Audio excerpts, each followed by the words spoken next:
Computerized Start is brought to you by my awesome patrons on Patreon, and by your tips and memberships on Coffee. These and other channel supporters make my live streams possible. You too can become a channel supporter with tiers starting at just $1. And as always, thank you for all your support, including sharing, chatting, liking, and subscribing. Now roll that famous logo animation!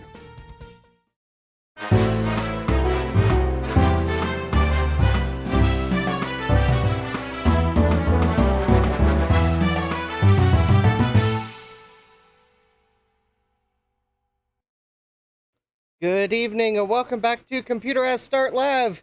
I am your host, Justin D. Morgan, and yes, Joe, I am 4 minutes and 8 seconds late because I had to motivate myself. And I somehow motivated myself at the last minute. So, yes, I have streamed. I didn't try to call it off.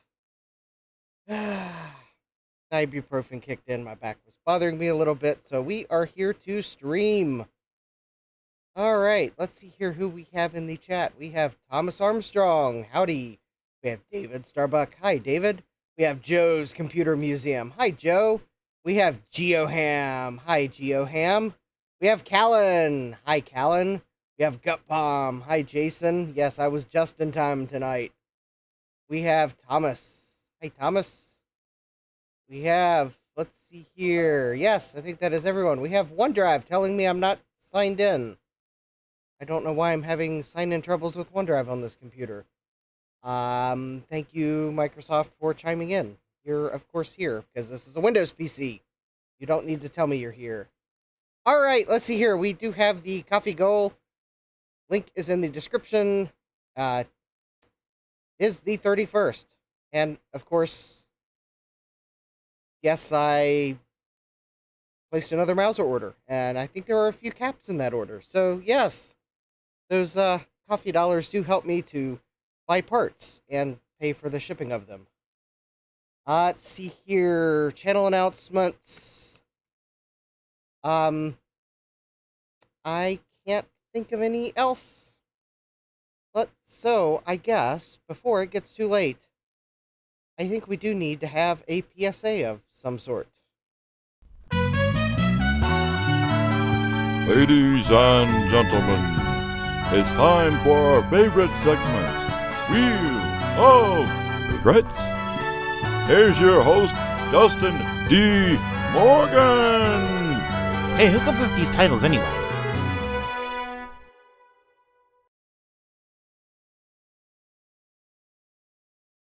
Alright, and let's see here. We have Joseph Norris saying, I never stay long because it is late for me, but I am always entertained. Well, welcome, Joseph. And Gutbomb saying OneDrive, yikes. Well, where am I supposed to put all my large files?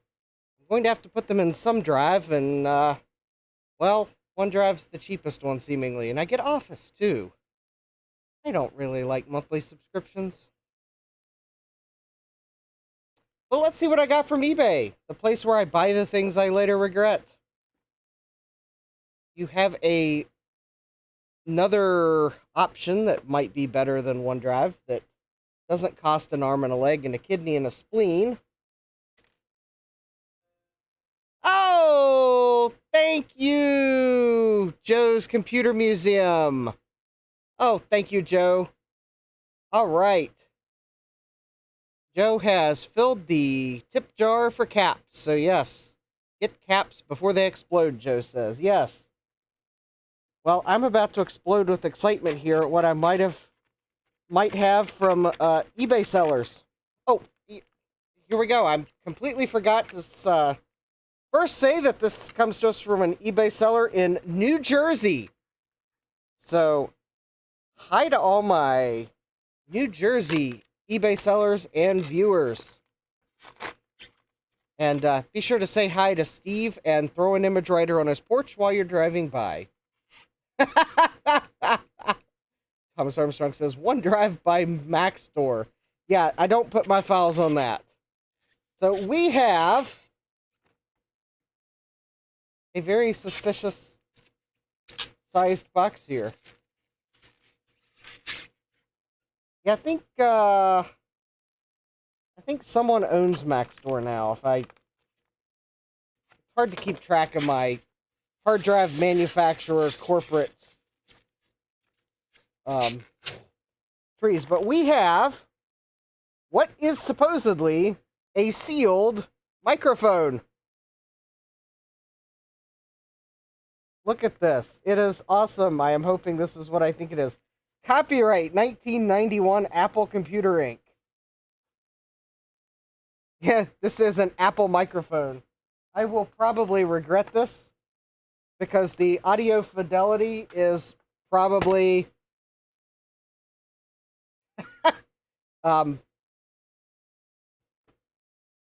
the audio fidelity is such that fidelity is probably the wrong word.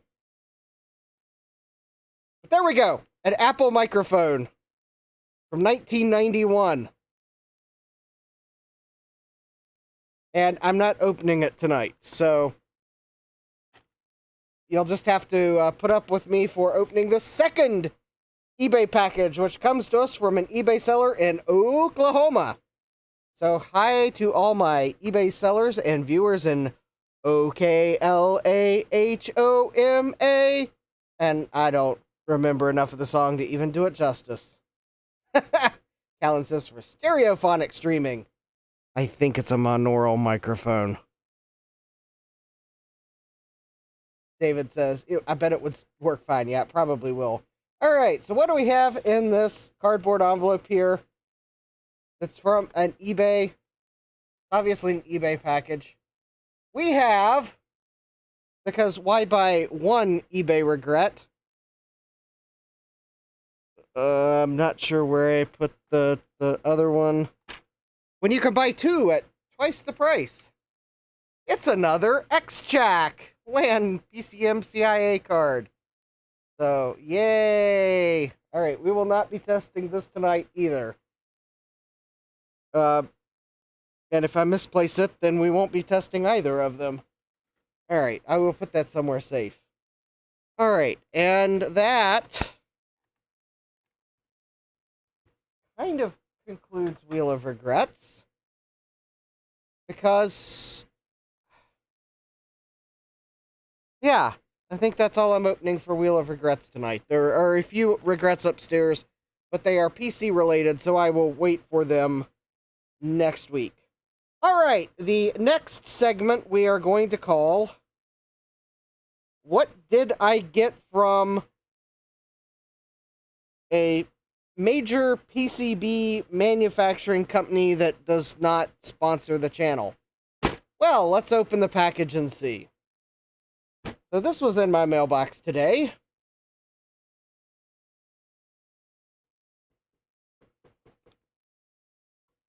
It's all wrapped up in shrink wrap, I guess, for...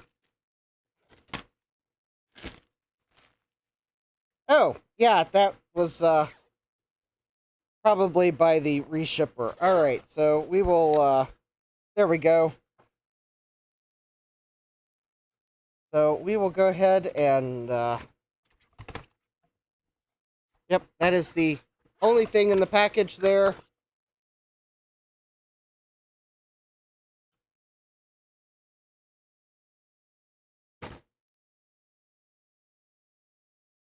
You're probably wondering, well, why are you opening this tonight?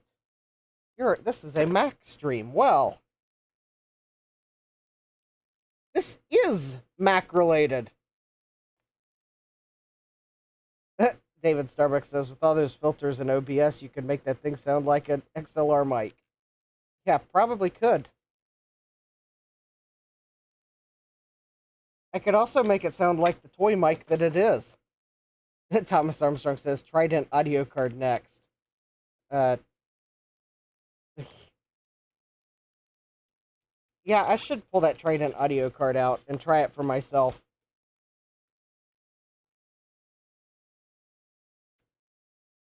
Because you're thinking you're joking, but Trident really did make an audio chip. And I'm not really sure it was that great.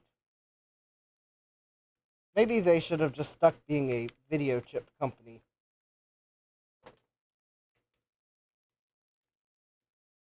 Alright, so I am trying to...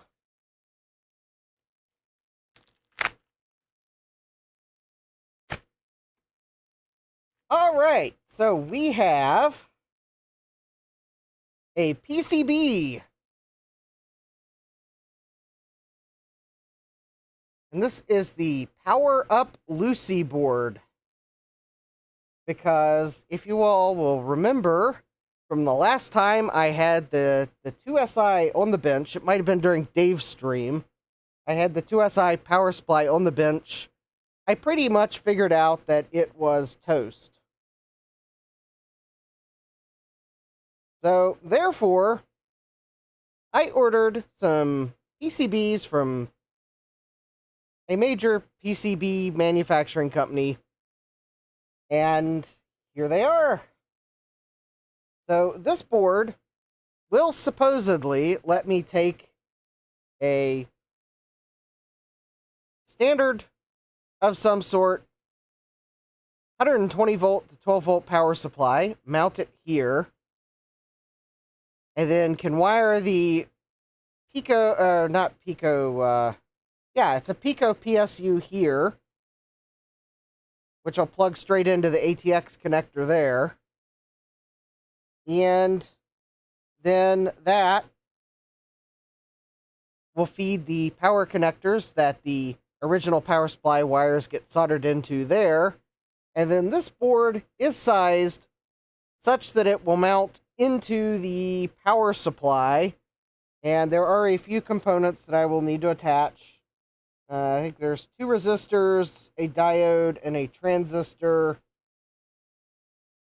I think that's the only components required. I think these other headers are for tapping voltages for other uses. So yes, this is the KMAC power supply replacement. And I just ordered the PCBs because, well, that was the quickest way to get them. It will possibly also be cheaper because... No, it actually won't be cheaper because I will probably order a genuine Pico PSU and not the clone that the bill of materials for the project uses, because the clone ones kind of scare me, so I will probably buy an actual Pico PSU, which will mean I will spend more on mine, but well, Joe, I didn't have many choices when it came to where to get a board to replace the power supply in my 2SI, and its power supply is not repairable. So until this does not compute, and I forget who he's working with, finish debugging their clone boards that will be PCBs that are clones of the PCBs in the original power supply, this will have to do. I want to get my 2SI up and running. So that's why I ordered the open source PCBs. Now, if I can confirm that they work, then I might have some PCBs to share with others, but I want to build one to make sure they work. I may have to charge actual costs because these were like...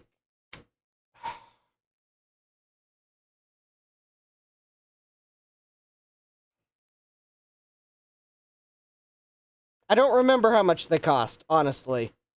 I want to say they were about $11 a board. Only because the $5 for 5 board price is for boards that are smaller than these. So I wish someone else would clone or would make a replacement power supply internals to go in the 2SI, but no one has yet, so Yeah, $11 per PCB, but that's just the cost of the board. The granted, the parts that go on the board, or the ATX connectors are like about $225 a piece. The honestly, these components here are, the resistors are like nothing. I ordered 100 of them at quantity of 100. They're basically round down to zero cost for 2 of the resistors. The diode is like 10 cents or something like that, and the transistors maybe like 10 or 15 cents. So, the most expensive parts are this power supply, which is like $18.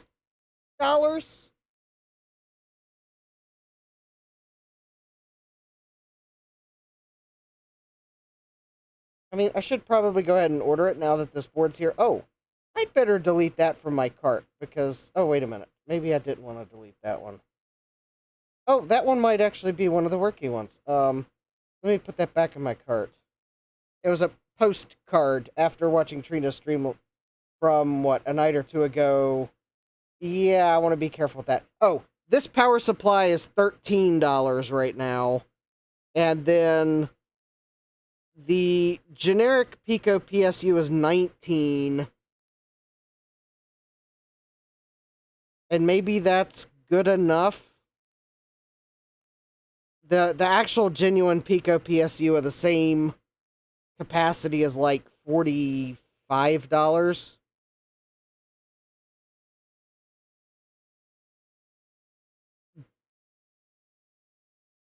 But there's probably a difference in the quality of the two. So, anyways. Yeah, David says, tried buying a good PSU for a PC for less than $80 now.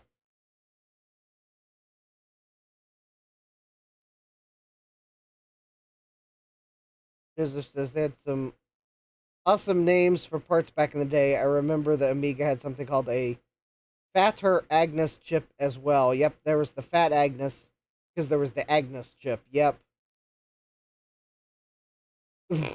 Named after the engineer's wife, David Starbucks says. Yeah, I'm sure she liked that when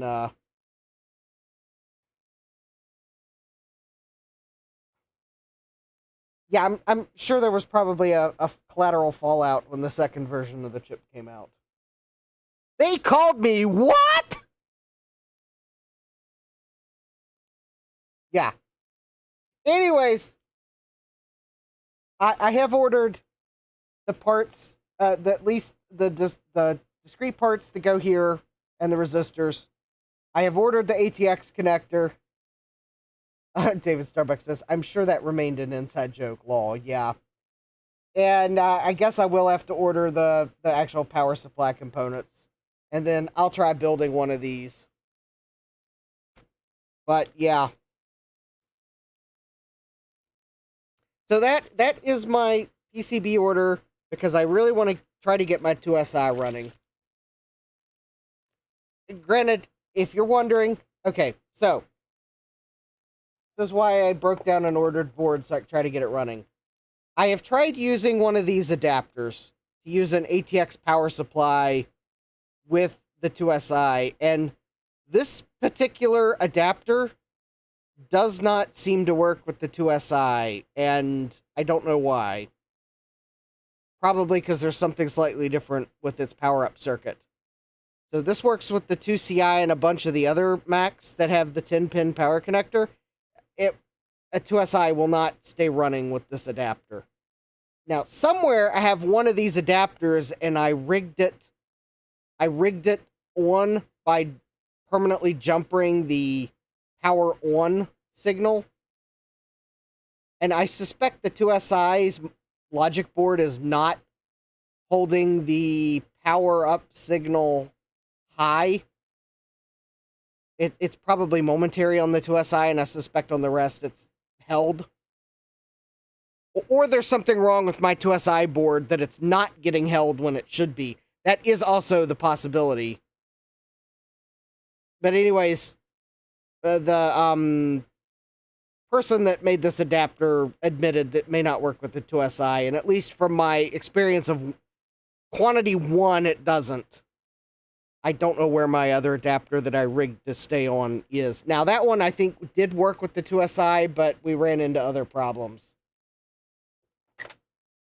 It does, at least on the surface, appear that the circuit on this board is different than this circuit here. Because I think this is that's not a transistor. I think that's a NOT gate or something like that. That when the logic board pulls the power on signal high, it grounds the power on signal to the ATX connector. David says maybe that adapter can't handle the current draw to start the system. This has some fairly significant traces on it for power. Again, it may be, I mean, maybe it can't. I can't guarantee that. But the thing is, this circuit here, 2 resistors, capacitor, and I think that's a NOT gate, is different than this circuit here, which is a transistor and 2 resistors and a diode. And I think one of the resistors is actually the current limiting resistor for the diode. So that tells me the 2SI's power on signal may be slightly different. But anyways, because I'd like to get my 2SI running, and I thought the best chance of getting it running might be to use one of these boards. Short of This Does Not Compute, and I think Kai Robinson are working on clone, I guess basically a 2SI power supply reloaded boards, if you will. A reloaded board for the main board and the power supply, but also a reloaded board for the daughter board. And that is why I called mine irreparable. The daughter board has so much corrosion under the solder mask, I don't think I can fix it. Plus, I think the power supply's board itself is parched. So, anyways, that's why I ordered these boards. I would like to at least get my 2SI running, or at least have a power supply that will actually legitimately power it up. Then I can always keep the parts from the power supply, wait for those reloaded boards to come out, and then order another set of PCBs and transfer parts from my power supply to a new PCB set. So anyways, Tech Knight. I think Tech Knight's also in on it. I think Tech Knight figured out which parts were on the daughter board. Because honestly, my daughter board might need new parts. It might be best if I just have the daughter board made and have the PCB manufacturer surface mount all the parts on the new board, daughter board. Anyways, all right, so that's my PCB order. I would have liked to have maybe had multiple options for replacing the power supply, but unfortunately that was the case of that is the only replacement board available right now that is open source. I thought there was someone who had made a 2SI replacement power supply innards that didn't open source the boards, but I must have been wrong and thinking of a different Mac. So, all right, so let's go to something else cool that I got, and we'll probably actually use it tonight. But this comes to us from Joe of Joe's Computer Museums, although I bought it.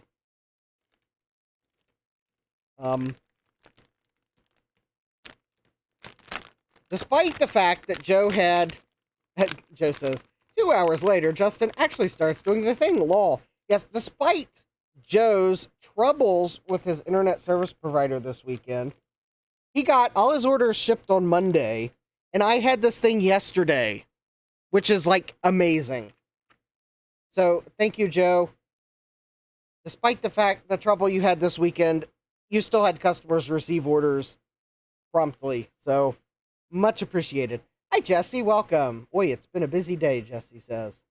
So I have one of these SE Combo Mac Pico Vids from available at jcm-1.com and by Ron of Ron's Computer Videos.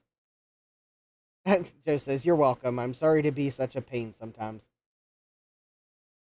Capcom says, these are fantastic. Yes. So anyways, I have one of these. David says, Joe is dedicated to his customers. Old school businessman. Capcom says, I use one on my bench constantly. So I got one of these so that I could... Joe says, he said the thing. Yes. There we go. Got the thing for bench testing. And because I'm a glutton for punishment, I mean, have other boards that also need fixing. I also have the, assuming I don't drop it on the floor and lose it before I even get to show it to you, the SE to Plus adapter from Ron of Ron's Computer Videos. Gutbum says, fits great in a Cat Mac Mini case too. Well, I only have one SE board, and it's going back in the SE case, assuming I can fix the rest to my satisfaction. Now, you are probably asking yourself why I completely ignored the fact that it says 128 and 512 on it. Well, this adapter doesn't actually work with the 128 and 512. It only works with the Plus. So I am going to do something here so that I don't forget.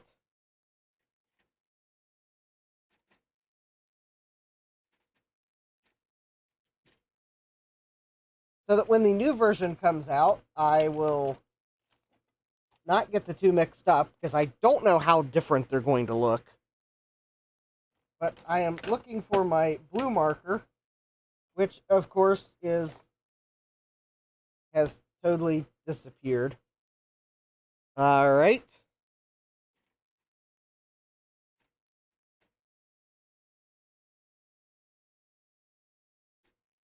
Oh, I don't have a blue marker. Interesting. All right. Well, we'll go with this marker.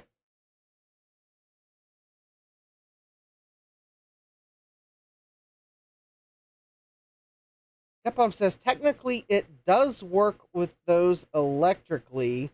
The only reason it doesn't work is that the cable isn't long enough to reach in the Cat Mac Mini case. As a bench power supply, that adapter works fine with the 128 512 Plus.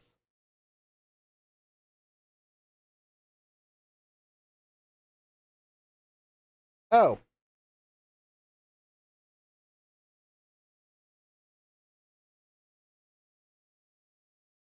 Well, then...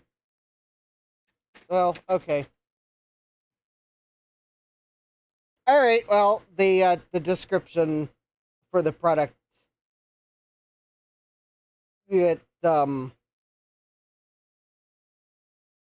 well, it says I don't know. Yeah, Gutbomb says, yeah, we should get that clarified. I don't remember what the description says exactly, but it does say that it doesn't work with the 128 and 512. A revised version will be available soon. It doesn't clarify that. Yeah, maybe it'd be good if it clarified that it doesn't work with the 128 and 512 in a Cat Mac case. Joe says, if the description is wrong, that's Ron's fault. Smiley, or winking face. Yeah, okay. Well, that's good. Then that means I can use this to troubleshoot my 128 or my 512 boards that don't work without having to precariously perch them on my stainless steel bench with an open CRT. Okay, Gutbum says, yeah, the revised version is replacing that version when Joe runs out. Oh, Joe says, new version coming out soon anyway, so I'm not worried about it. It's out of stock now anyways. Yeah, I think I got the last one. All right, but anyways, I don't need this tonight, so I will put this to the side. But I guess if anyone's wondering, it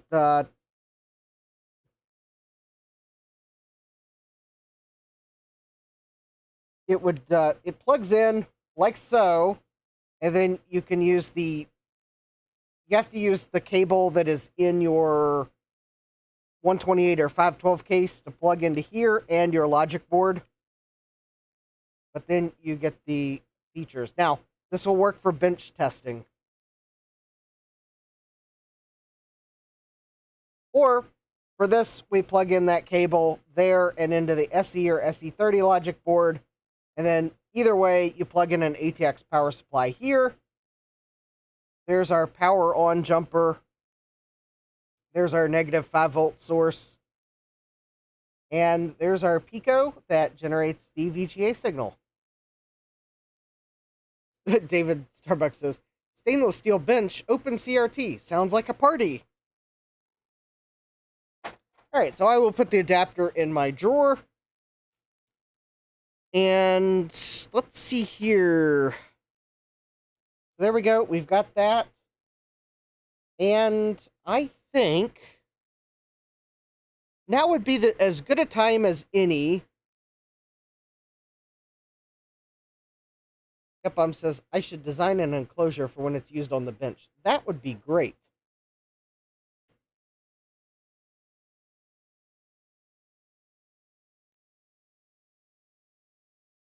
So let's see here. I am going to need a power supply, which I will probably use this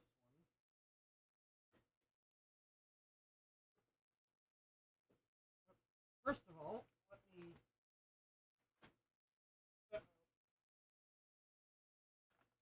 Hold, please. I have an avalanche starting. What happens when I do the innocent thing called start to pick up a power supply that's sitting beside me?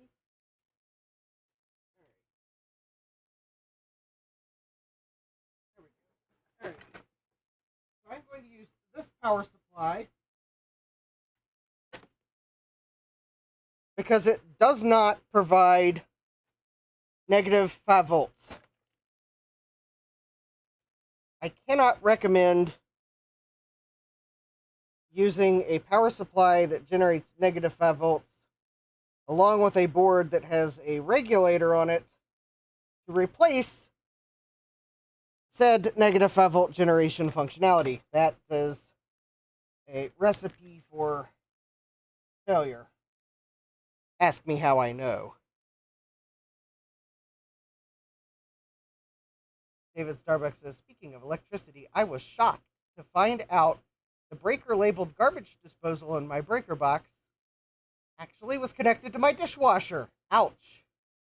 It was mislabeled 24 years ago, I guess. Yeah. So there we go. We got a power supply. We've got our adapter. Let me go grab the SE board. I want to make sure it still works before I start dorking.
me carefully open up the SE here.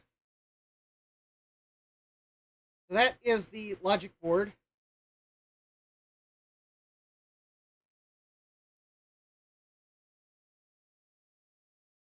Oh, okay, Gutbomb's telling me that it would be totally fine to use that adapter.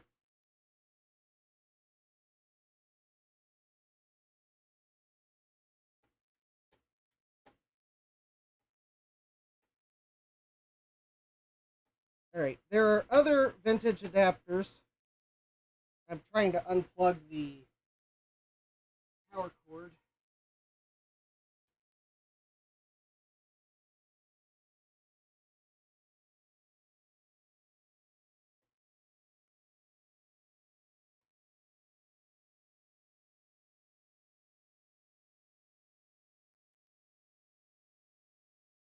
Alright, let me remove the neck board.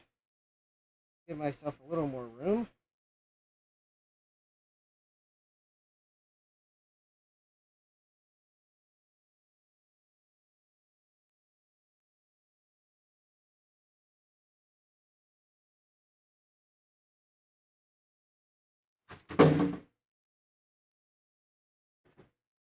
Alright.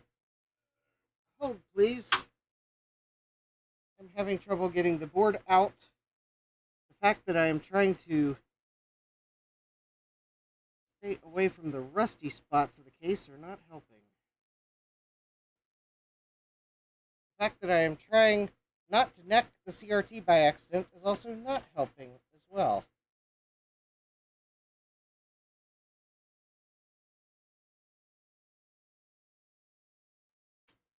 There we go.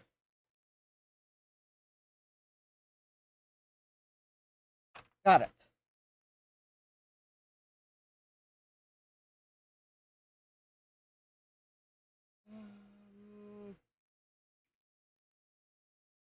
Let me just set the case down.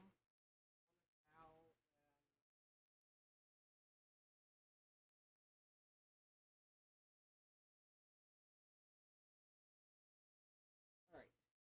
Because we're going to deal with the rusty chassis tonight, probably.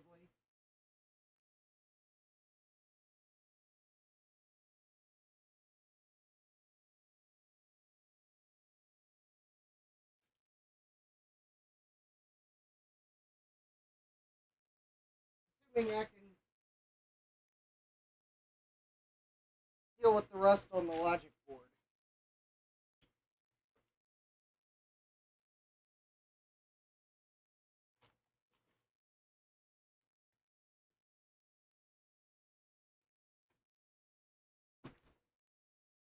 All right. Hi, Mike's Future Retro. Mike says, hello, everyone, from monsoon rain capital of Long Island tonight. Bob says it's a Venice up here in Boston, too. David says, I was watching the team I've never heard of in Ray's game, and it was pouring.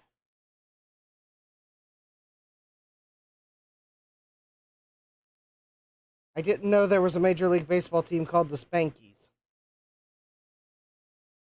All right, yep. David Starbucks says, but the disposal works now, lol. Okay. Yeah, Gutbomb says that this board would be fine with a power supply that supplies -5 because it doesn't touch the -5 volts from the ATX power supply at all. That's good to know. I have another adapter that I think the way it was wired, I think it can backfeed -5 volts into the power supply. Oh, the Yankees. David Starbucks says Yankees. I'm a Red Sox fan. Lol. Okay, I get it now.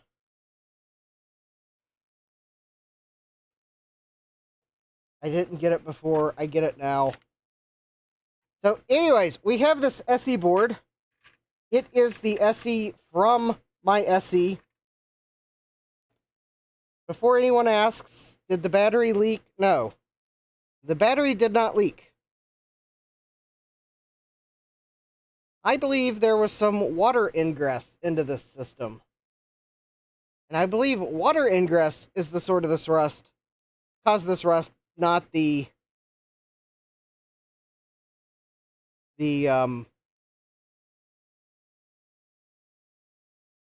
not another source. But anyways, I would like to attempt to clean the rust off the board.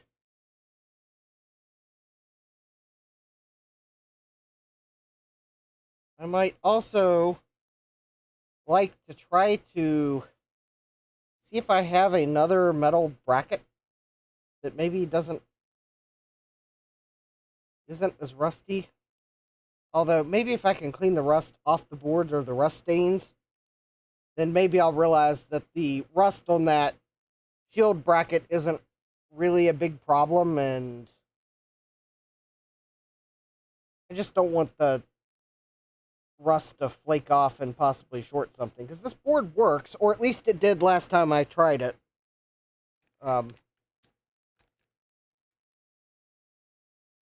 However, that's why I pulled out the ATX power supply here, the one that will supply 600 watts of prestige power.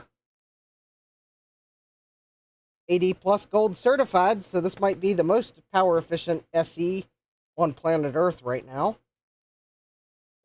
Assuming it actually is 80 plus gold, and that's not 80 plus, we're lying to you. Alright, so we are going to put the original Sims back in.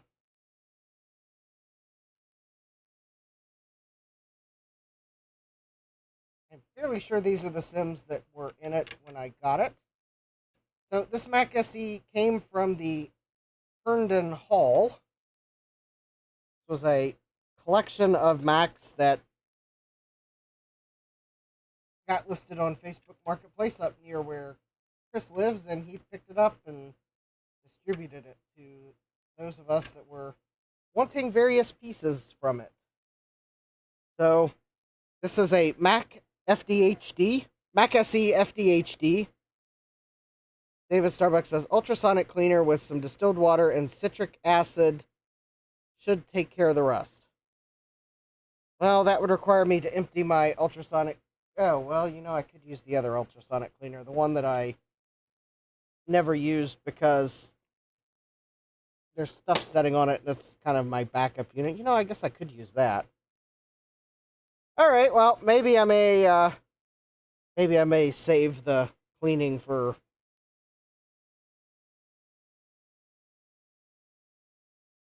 the future. I don't know which end of this is which. Maybe it doesn't matter.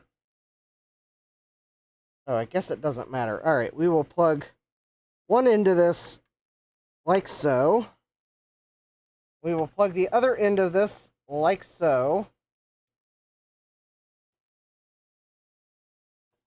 I will put the VGA adapter on something non-conductive, like so. We'll plug the power supply in. I'll first switch it off. Oh, I don't think the smart outlet's on. Alright, that's fine. Alright, and this is the point at which I wish I had a little toggle switch. But I don't. Alright. So let's first make sure that this powers up and that my Mac Pico, my SE Combo Mac Pico Vid Edition is working. I mean, I don't know why it wouldn't be working. Maybe more accurately, we're going to make sure my scaler is happy with the output. Okay, that might be more accurate to the problem statement. Alright, so let's see if I can find a jumper that will let me basically use the power switch on the power supply as the on-off mechanism.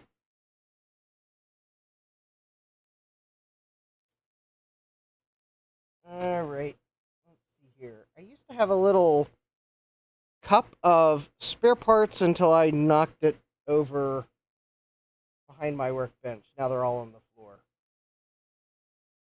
But still, I think somewhere I've got a jumper floating around somewhere. Wait, don't I have a little bag of jumpers that I found on my bench the other day? I think I do.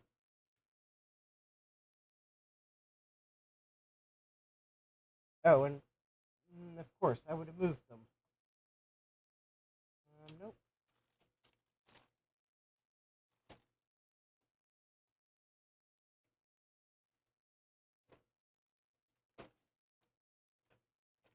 All right, well, I guess I can do the following for the first power-up. I will just hold this on it for enough time to see that the video appear. Oh wait, no, I need this. Never mind, that won't work because I will need to be able to switch to. I'll need to be able to switch inputs after I confirm that we didn't just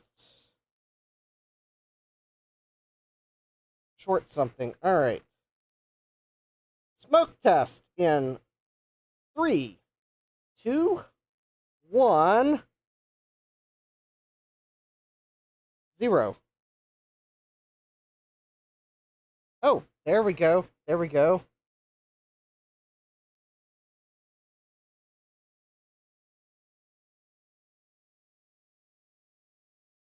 Wow, that is kind of a noisy output. There we go.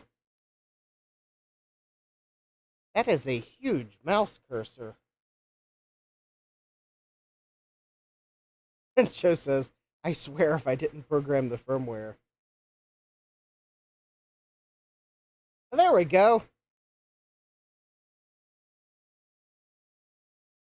I don't think my scaler is an entire fan of the...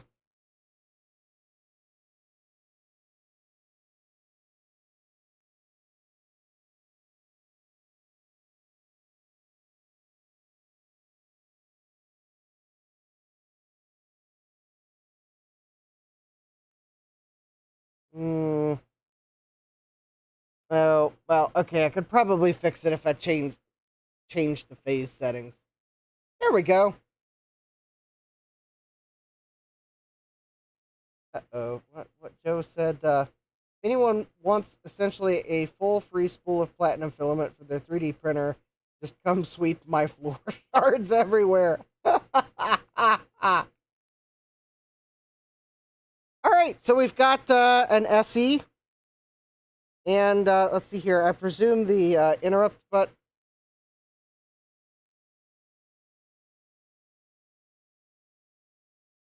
Okay, I'm not sure which button that is, but that button is not working.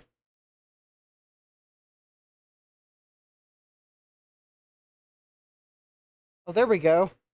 Okay, I think that was the reset button.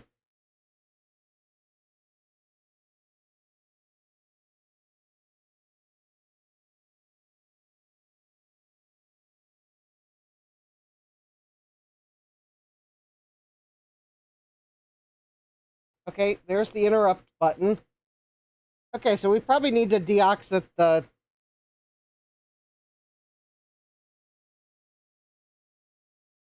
Probably deoxit the buttons. Okay.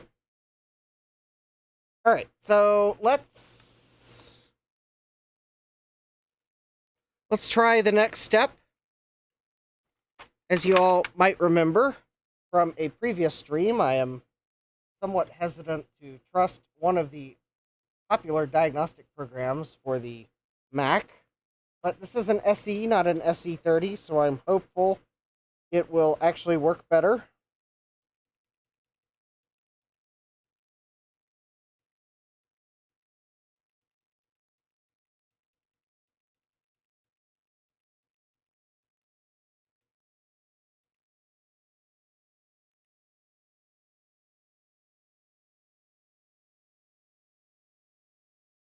Oh, wait a minute. I just realized.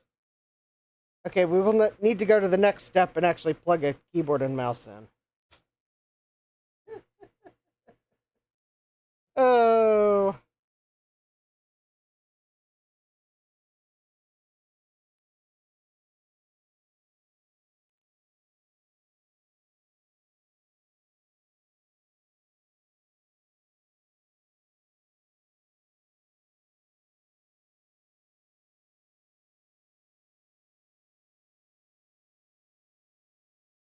David's asking, can one collect the shards and reform them into usable filament? Cup Bomb replies, if you have the right equipment, yeah. David Starbucks asks, is it worth the cost of the correct equipment? I know nothing of the dark arts of 3D printing. Depends on who you might be. If you're a company that sells lots of 3D filament, or maybe a company that has lots of printing oopses. Oh, Joe says the equipment starts at like $6,000. Oh, maybe it's cheaper than I thought it was.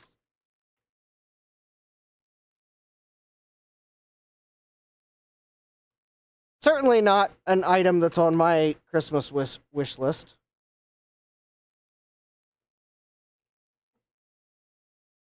All right. I'm plugging a keyboard and mouse in. Nothing more exciting. So therefore, I'm just going to not switch the inputs. I'm just having trouble remembering which one is the ADB port, and that is obviously not the ADB port. That one must be an 8. There we go. All right, I have a keyboard plugged in, and let me find the mouse.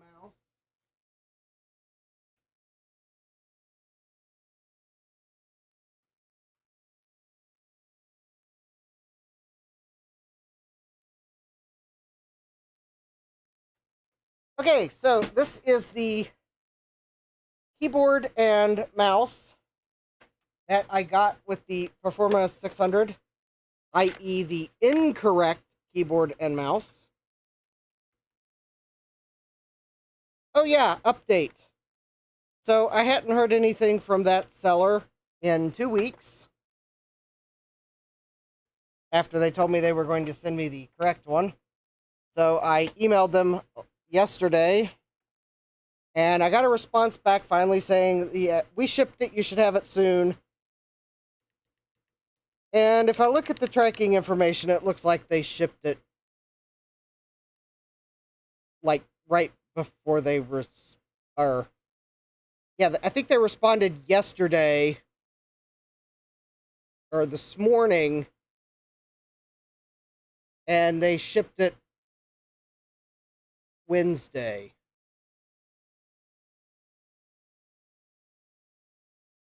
So I was kind of expecting that it would have been further in transit than it actually was, but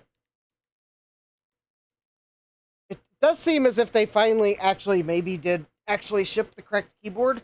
So maybe I will have the correct keyboard after all, but I kind of wonder if I'll also have the classic from the Big Bad Biologist first. So yes, the Big Bad Biologist is going to be sending a Mac Classic my way, and I'm sure I will love it just the way that Apple intended us to love it, as a overpriced money grab.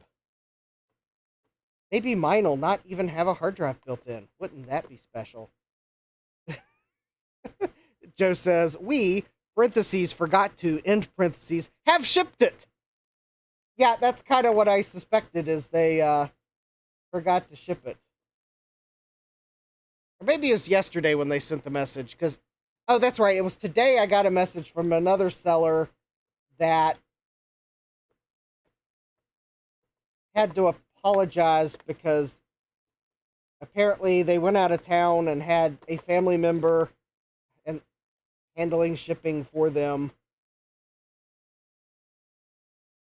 You know, I don't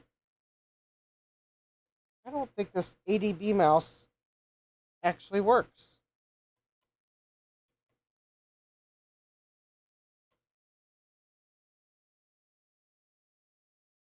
I can... Oh, you know, I knew it was possible.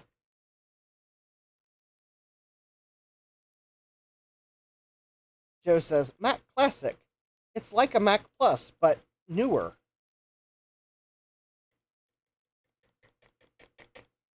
Well, it's good that they're sending me the keyboard and mouse they should have, because the ADB mouse that they sent me is hot garbage. The button doesn't work. I mean, I could probably fix it It's Jesse says, then we'll have Mac Classic and make billions.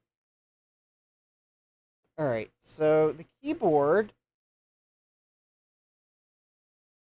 Okay, the keyboard actually works, or at least Command Q did. All right, so hold please while I go find another ADB mouse, and I will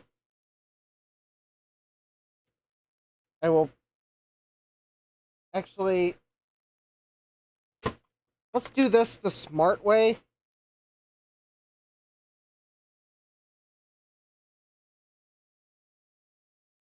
So we will take this mouse. I'm going to take a piece of tape. Bad button. Gross stains.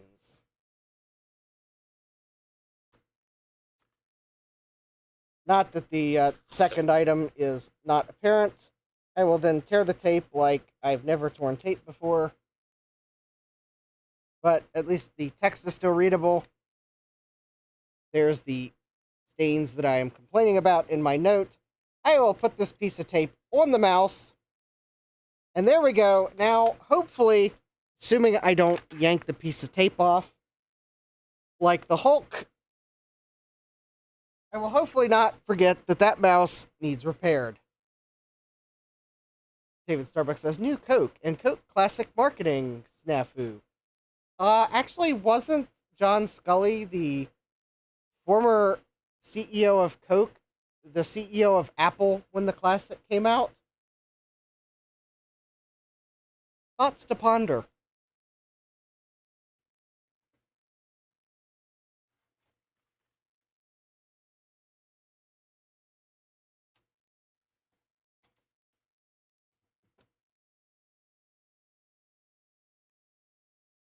Alright, so I have another ADB mouse. And wouldn't it be funny if this mouse also doesn't work, which might actually point to there being a problem with the keyboard?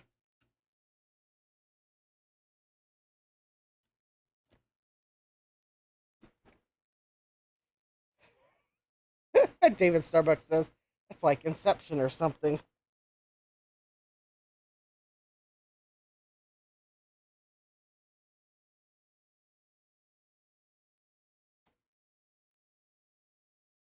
I don't think my scaler likes the checkerboard pattern before other things start to appear.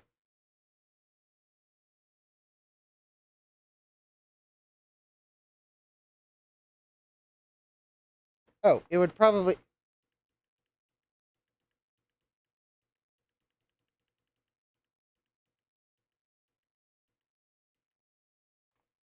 Yes. The Mac ejected the disk before it shut down. Yeah, I could probably fix that by adjusting the phase, but that would be easier to do if I had the remote, and I've not found the remote to put an AirTag on it. Fun fact, though,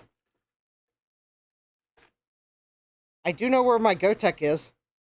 Ever since I put an AirTag on it and wrote bench on it, it's stayed on my bench.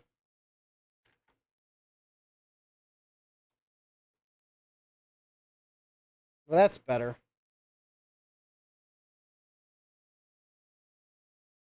Okay, the pattern that's appearing at the top of the screen does happen on the actual CRT of the some Macs.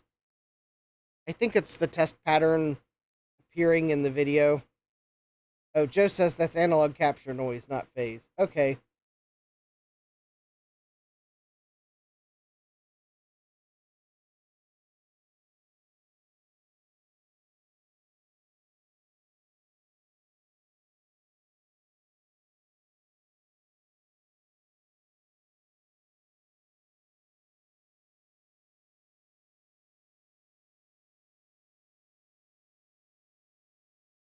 Okay, the SCSI test is going to fail because I have no SCSI devices attached. And the printer test is going to fail because I don't have loopback plugs. You know, I could end the cycle here.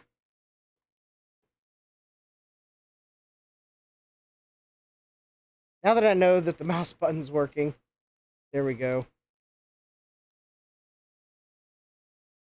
All right, let's try that. We'll let it run a couple loops.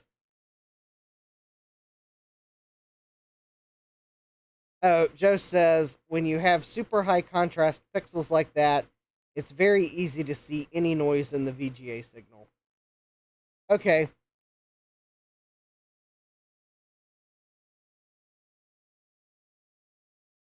Yeah, and I think my scaler is...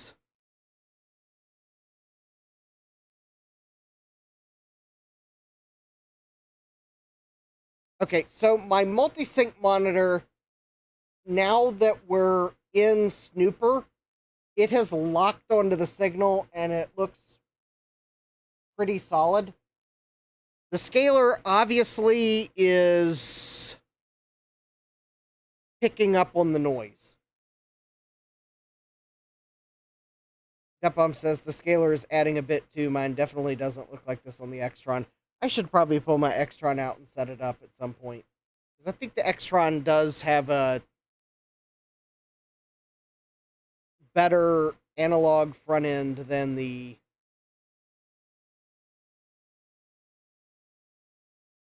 I think the Xtron has a better analog front end than the scaler because it's a dedicated analog to HDMI scaler. It's like a single purpose scaler instead of a here's a bunch of input scaler. Just says, watch the dark right edges of the test icons. You can see some noise. Yep, I see it. Ah, okay. On my multi-sync monitor, okay, looking at that point Joe's telling me to look at, I do see a little bit of noise there, too. Okay, I am seeing the noise in the multi-sync monitor screen now, too. Okay. The scaler is... I think the scaler is emphasizing the noise more than the multi-sync monitor.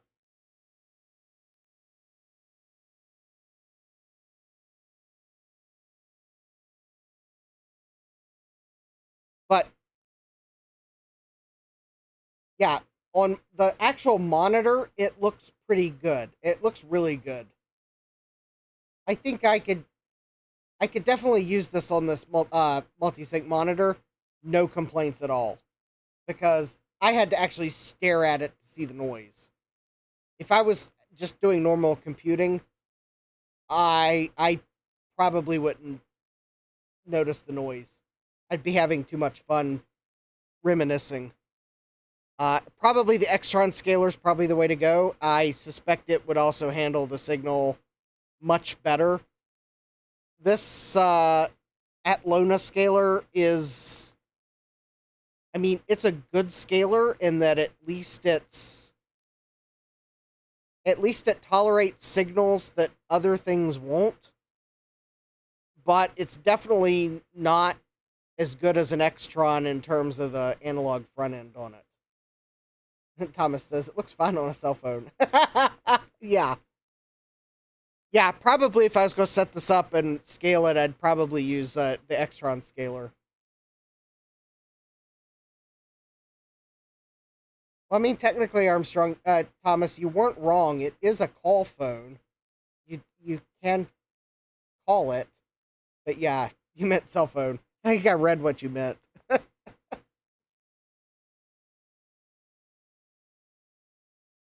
Capcom says, I've never found anything the Xtron couldn't deal with well. Yeah, I think the Xtron's designed for... Yeah, it's got a high-end analog front end on it. Because it's a single-purpose scaler. That's what it does.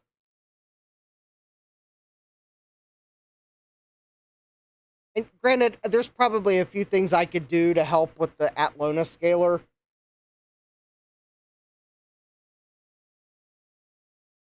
Gutbomb says any of the video capture you see in my videos comes from the Xtron. Mike says, I would hope Gutbomb is a Red Sox fan as I'm a Yankees fan. Support your home teams. Well, Oh, Gutbomb says retro Orioles fan. Way to go, Gutbomb. I'm an Orioles fan too. Technically, the Nationals are closer, but the Orioles were there first. And that's my story, and I'm sticking to it.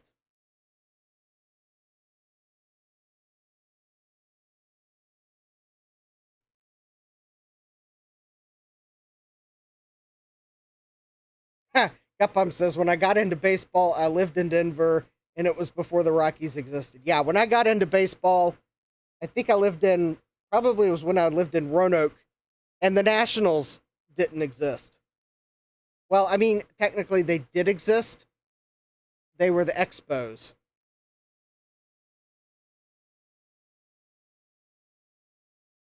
Assuming I'm remembering the team changes. Gutbomb says all Denver teams outside of baseball. Yeah.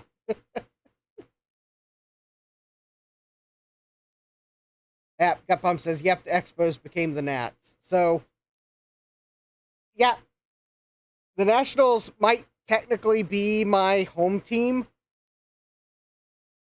but the Orioles have been there so long, I've been rooting for them. Also, I believe, if I'm not mistaken, when I last looked, I think I'm close enough to the Orioles that both teams get blacked out on TV in this area, not just one of them. So, with that logic, the Orioles are apparently still my home team too, because I think both teams get blacked out.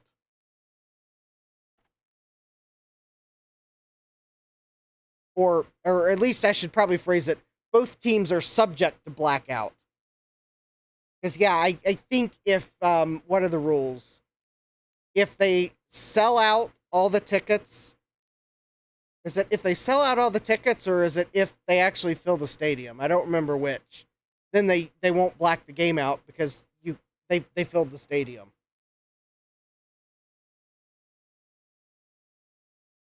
Yep, says Cal Ripken Jr. is what got me to be an Orioles fan back in the day. Yep, me too.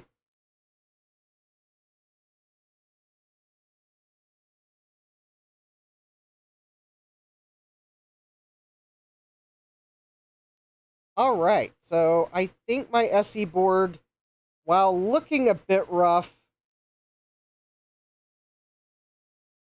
is mostly working. I should probably plug a SCSI device in.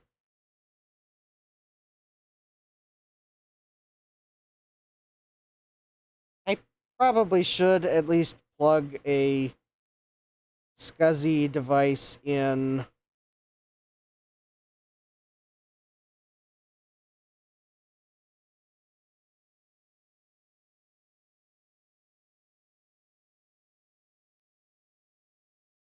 Let's see, I should have an external. Theoretically, I have an external blue SCSI somewhere, but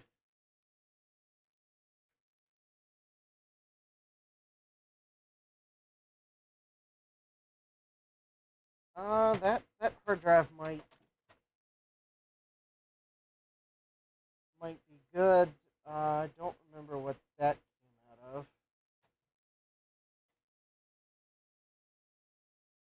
That's not a SCSI hard drive.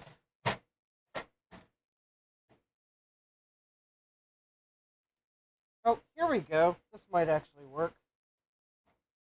It's my patent pending blue SCSI external maximum annoying mode thingy.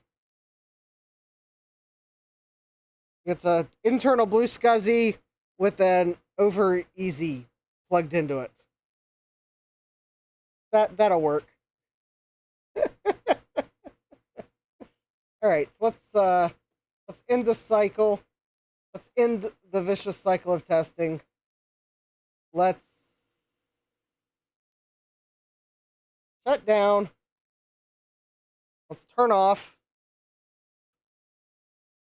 Let's plug in the very suspect blue SCSI.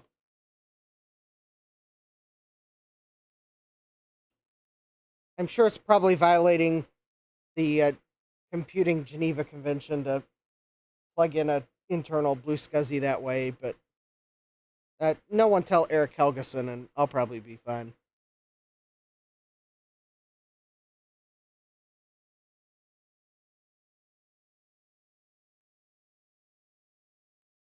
I think. There we go. Yeah, I was pretty sure this image probably would boot on an SE. Now, will it boot sanely on an SE is another question. Oh. Yeah, it's a 753 image. Okay. Yes, it will boot. No, it's probably not ideal.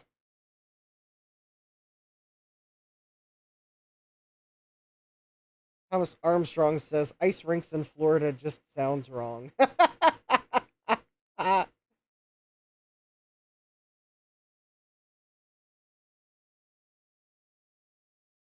Jesse says water rinks. Oh.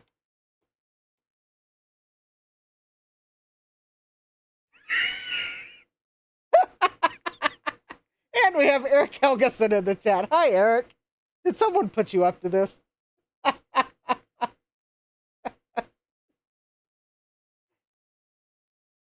I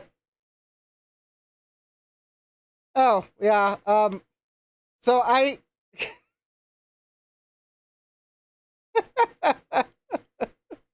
so I've got an internal Blue SCSI connected to an over easy so that I can plug it in externally, and it's actually kind of whoops, I think I missed my Eric Helgeson says my YouTube AI listener notified me. Whoops. I missed my opportunity to hold down the shift key. It is quite the impractical. I should have probably just found a SCSI cable, but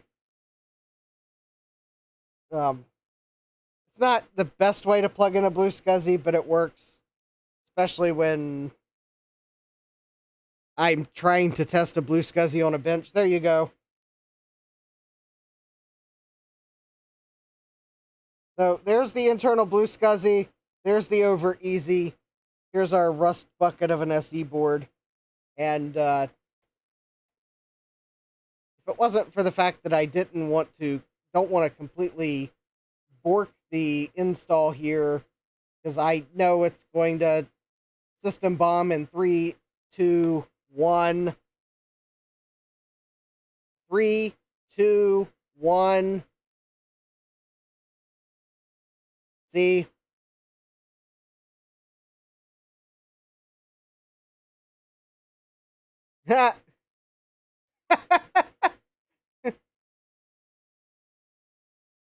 Eric Helgeson says, yeah, that's what the over easy's for. Yeah, I was being silly. David Starbuck says, have you heard of the Blue SCSI, Eric? I heard the guy that invented it is a cool dude. Eric says, heard something about it. All right, so hopefully, maybe this SE will boot into Mac OS, and maybe I'll find that this image has a better OS on it.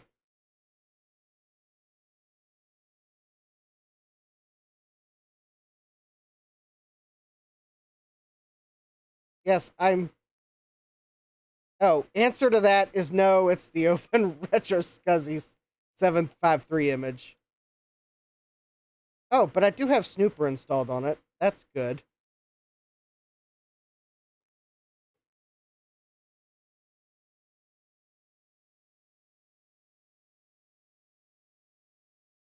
Joe says, Eric is awesome. He helped me out a lot last night with Pico programming stuff. Capom says, I have installed so many Blue SCSIs with janky adapter chains. Joe says, we got it working, by the way, Eric. Wow, look at that. Largest unused block. It's 2942. No, it's 2943. No, it's 2942. Make up your mind, macOS.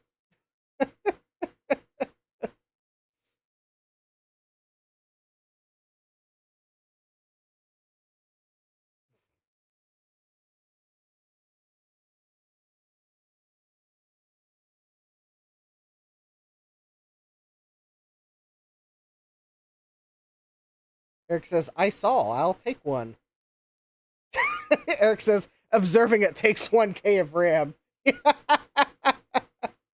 I would believe that, yeah.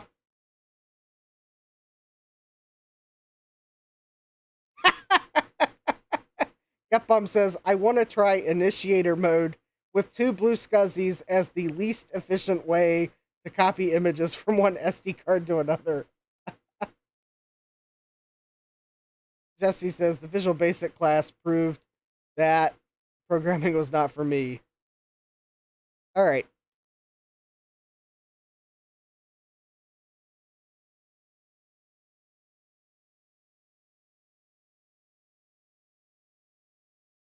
Oh, it is 80.6 degrees in my basement.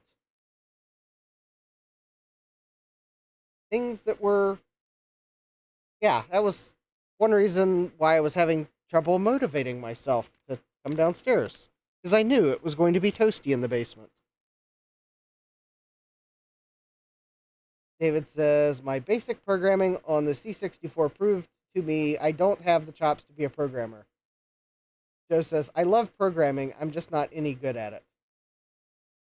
I can do just enough to be extremely dangerous.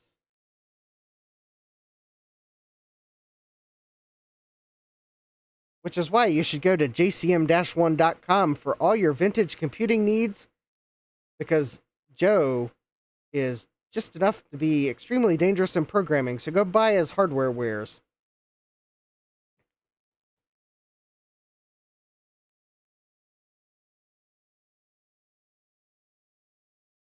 Gutbum says, much like Cal Ripken Jr. made me fall in love with baseball, my VIC-20 made me fall in love with programming. If that's a VIC-20...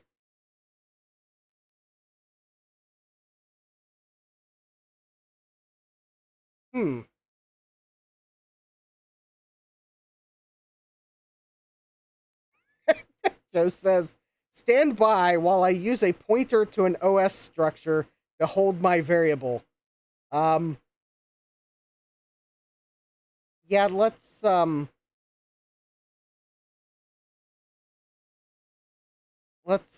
maybe show Joe Rust, or is it Rust, or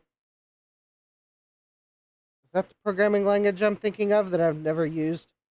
I'm not referring to the movie, but the programming language. I don't think it'll let you do that. I could be wrong. Joe might find a way to make it do that.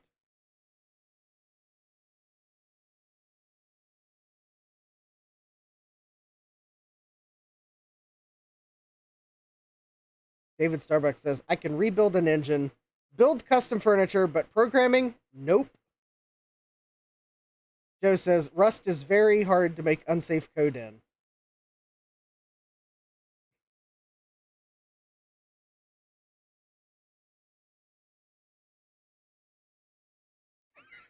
Joe says, I call my new C program Instant Blue Screen. Excellent. Except, of course, Microsoft is changing the blue screen. It will no longer be blue. I think they're making it black.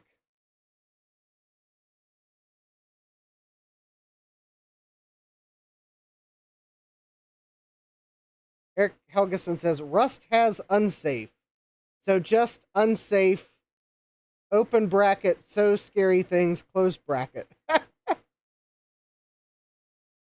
David Starbucks asking, isn't Rust that Linux doodly-doo that everyone is up in arms about? Yes, I believe that is correct. Gutbomb says, at least BSOD will still apply. Yeah. Yes, BSOD will still work, but blue screen will not.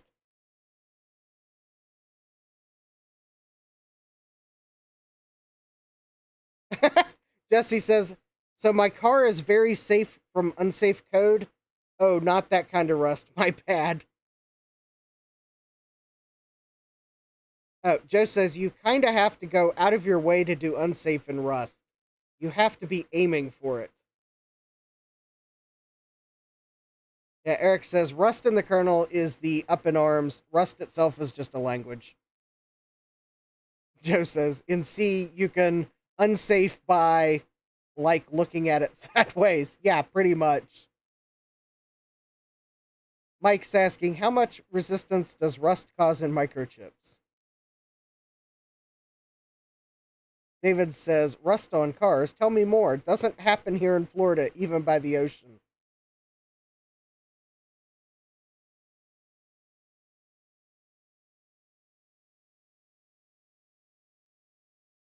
Joe says, I'm generalizing, of course, but you get my drift. Yep. Mike says, this 2CI board has what looks like sprayed on rust. Yeah, this SE board that I'm testing, which actually I think we're good. It does look like everything is working on it. It unfortunately looks like the SE was stored somewhere where it got wet. And looking at the bottom of the case, I think it actually had water in it. So I don't think it was a damp area, although it could have been a damp area. But it was I think it actually had water in it. So I'm thinking it might have been from the pictures of the items that Chris went to pick up. I think that they might have been stored in a basement. And I think wherever this SE was stored in that basement, there might have been a water leak that got into it. Because the bottom of the chassis inside of it is rusty, along where the logic board goes. This logic board here has rust. And luckily there's not a lot of rust on the ports. So I think I'll be fine with not trying to replace the ports, which is good because one of them that's got some rust on it is the floppy port. But if I can stop that rust, it's not too bad. So there's some surface rust. It looks like the connectors are fine. The bottom of the board looks pretty good. There is a spot of rust here. I think that's because that leg is a little lower than the rest.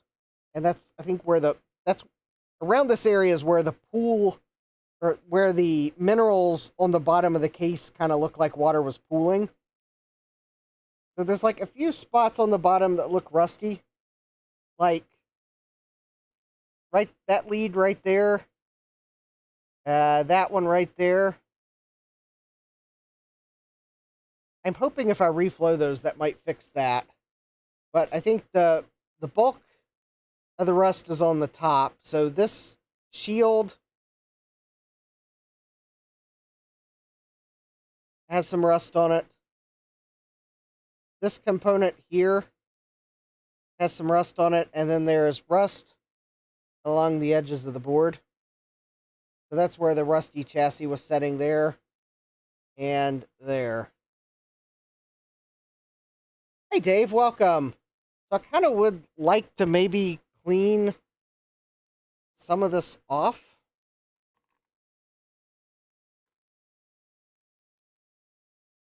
I'm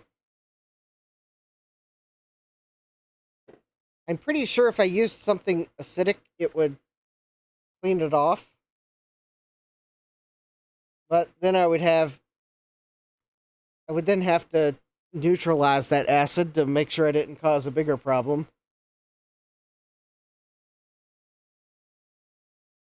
Joe says, I was just reminded that I had beans for dinner. Ah.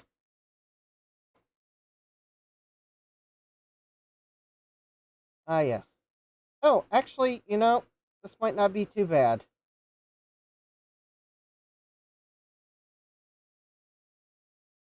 This might just be...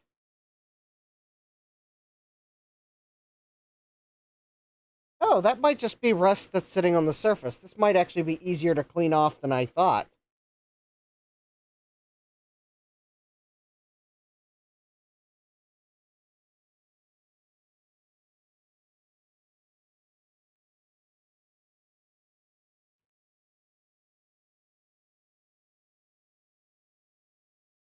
least in terms of the rust along the side of the board. This is just isopropyl alcohol.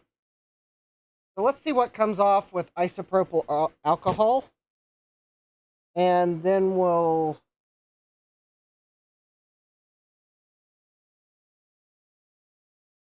Oh, that,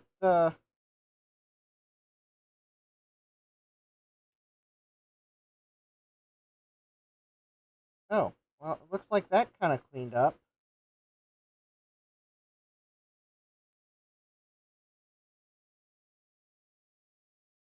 Joe says, when you want to get rid of rust, just yell really loud at the object. Go away! Just do it! Don't wait!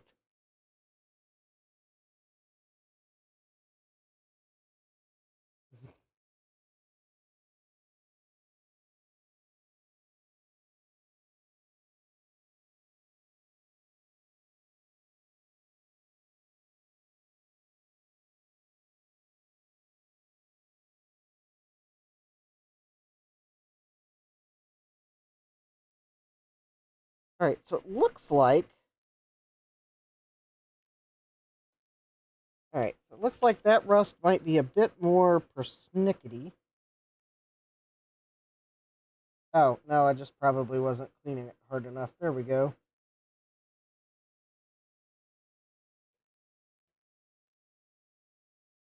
Now you're probably asking yourself, but Justin, if you clean this rust off the board, then what's going to keep that rust from not getting deposited the moment you stick the board back in the chassis? And that's where I say, I have a replacement chassis for the case.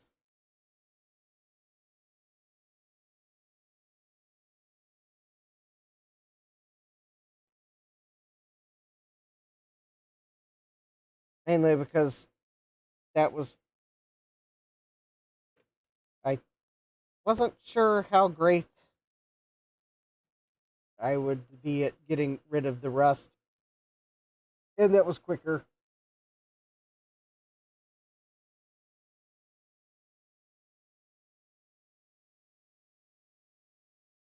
I think I may get my toothbrush out.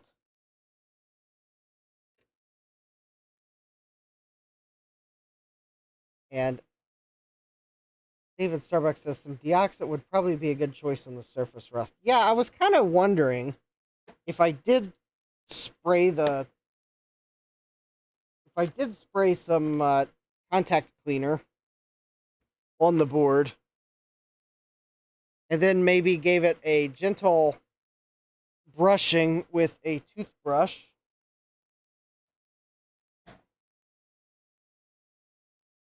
And I have a brand new toothbrush that I brought down Monday. I just have to remember where I put it.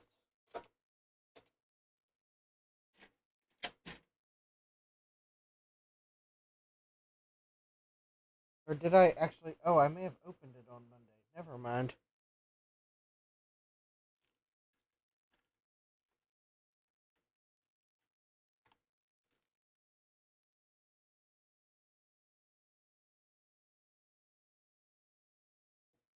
Let's see what... Or some WD-40. Actually, I have some WD-40. Let me see what deoxit does.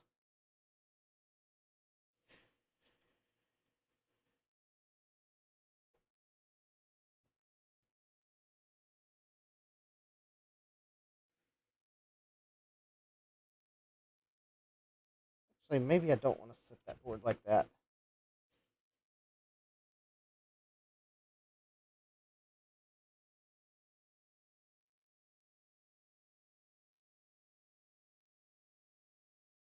Alright, so I'm spraying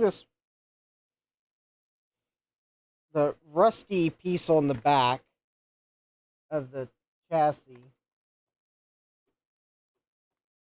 And then I'm going to give it a moment to soak while I find the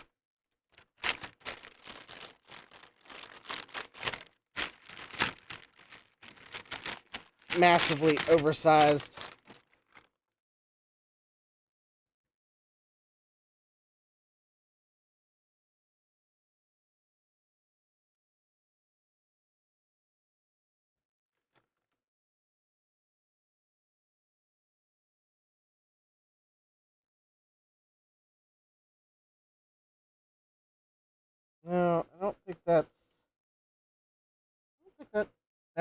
actually doing anything.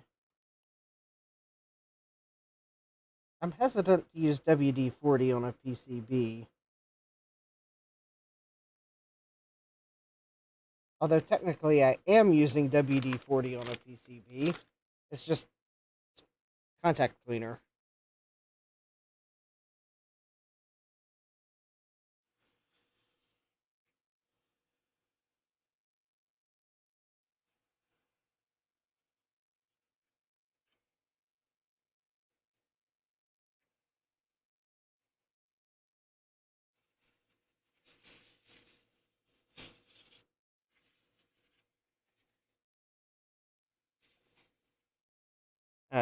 That can was empty anyways.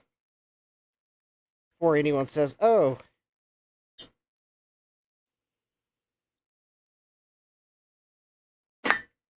Alright.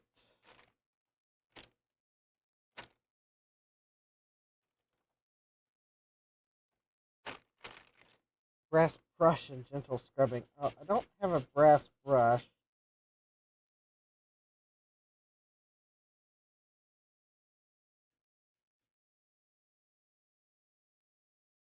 I don't really want to scratch the PCB. Although for this the metal piece on the back, that might be the way to go after desoldering it.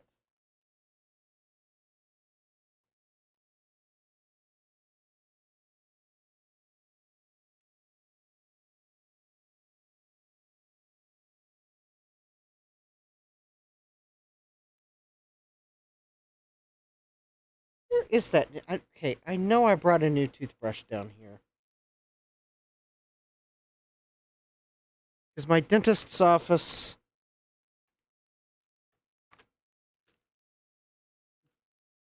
does not have the extra soft toothbrushes they once had. Last time I was there, I grabbed a free toothbrush and smiled. Not because I was going to be able to use it on my smile, but because that was one less toothbrush I would have to buy just for cleaning boards. Brass is very soft.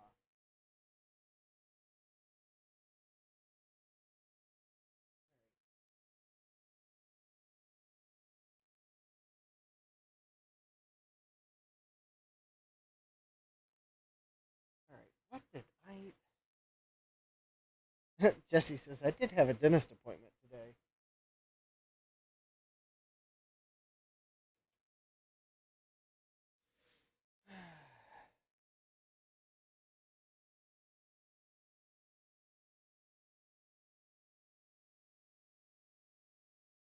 Oh, I actually do have some WD-40 here.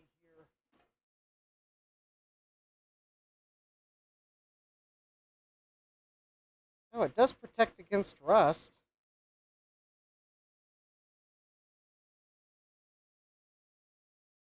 But maybe I will spray some WD-40 on that metal bracket after I clean the rest of the rust. That would at least probably protect it from, or inhibit any further rust on it.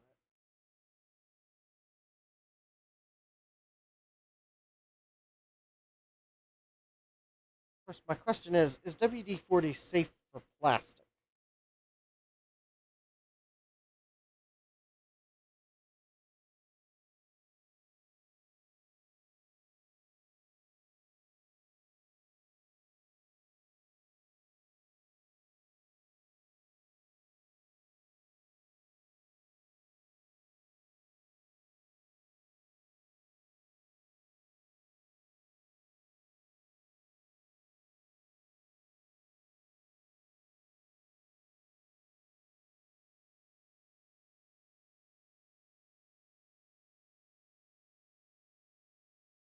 I will do a quick search before I spray the board. I'm still looking for that toothbrush.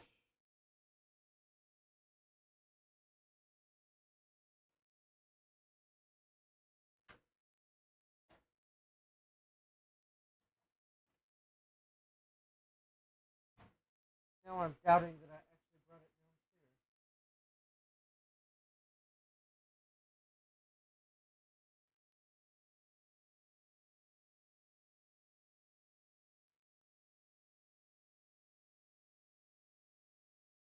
All right.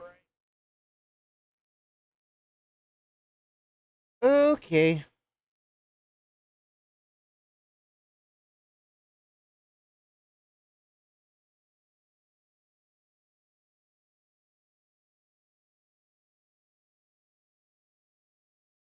Hmm.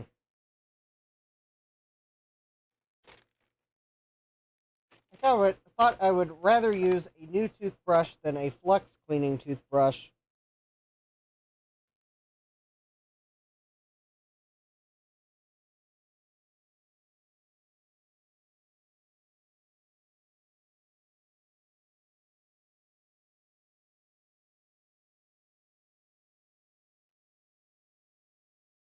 You know, maybe what I should do is put this through the ultrasonic cleaner.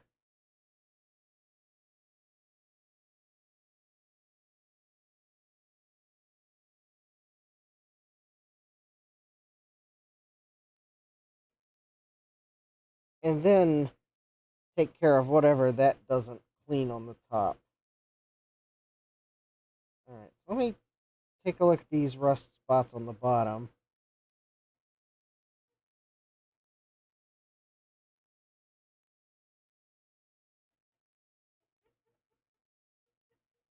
Of course, the only thing is if I put this in the ultrasonic cleaner, then I'm probably going to have to change the fluid in it.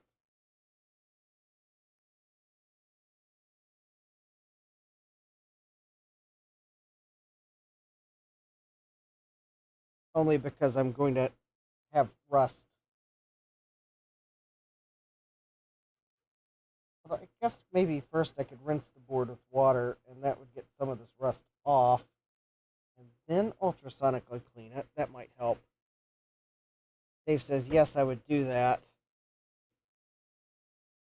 Because that would also get the...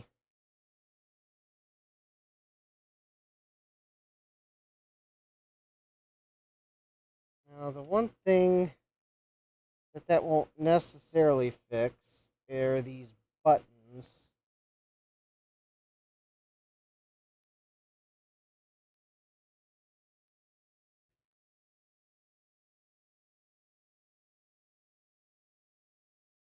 David says, just put a bit of a weak acid in the water, either white vinegar or citric acid. It will eat the rust. Well, the problem is the solution for cleaning boards in an ultrasonic cleaner is actually basic.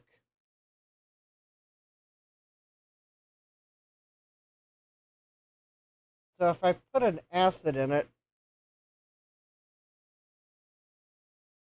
well, I usually keep my ultrasonic cleaner with board cleaner in it, which is a base. Congratulations, I just spilled the isopropyl alcohol again. So in order to put an acid in it, I would have to drain the ultrasonic cleaner, which I guess David says basic would work, but not as well. All right, let me see if I can get some contact cleaner on these buttons, because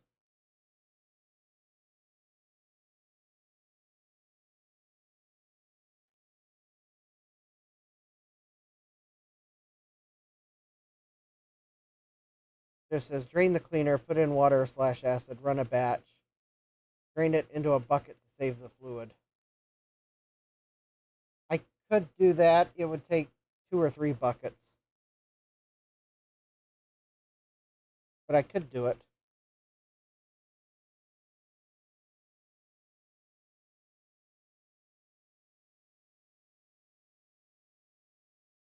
It would take more than 1 bucket to save it, but it would probably take 3 buckets so that it would be light enough that I could actually realistically lift it high enough to pour it back in without getting it all over the floor. All right, I don't know if that did anything about that button. Basically, what I'm trying to do is deoxit these buttons. Kibbs says, get a second ultrasonic cleaner for acid. I could do that. Hi, Kibbs. Welcome. I'm trying to see if I can get these buttons revived, because if I can't, then you're about to see me go to my parts bin to see if I've got an SE board or two to replace the... Joe says, big storage bin works great as a bucket. David says if a bucket is 5 gallons, you have a very large ultrasonic cleaner. Yeah, it's a 30 or 33 liter ultrasonic cleaner. Jesse says the goggles do nothing.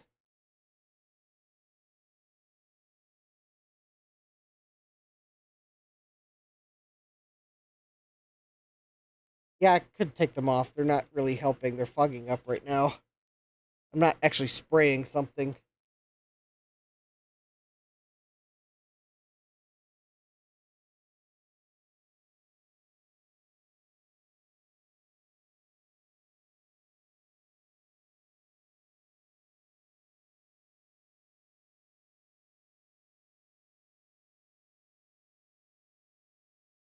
David says 33 liters is roughly 7.5 gallons.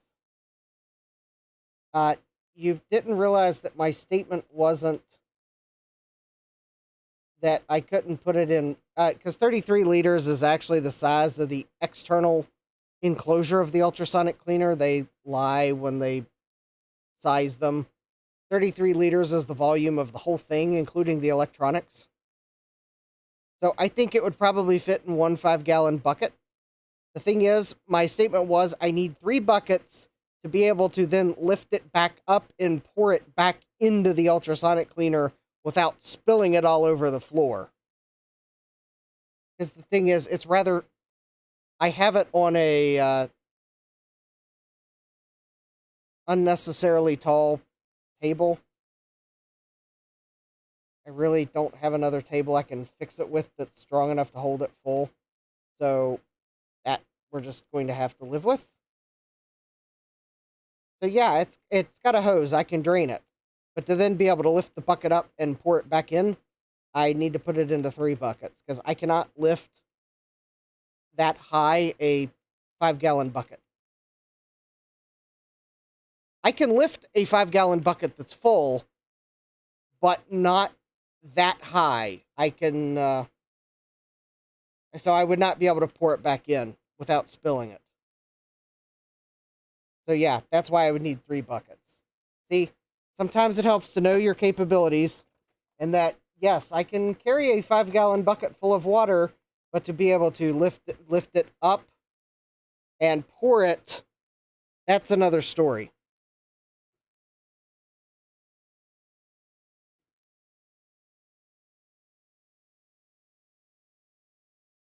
Yeah, Joe says use several smaller containers to scoop the liquid back into cleaner. Yeah, I could do that too.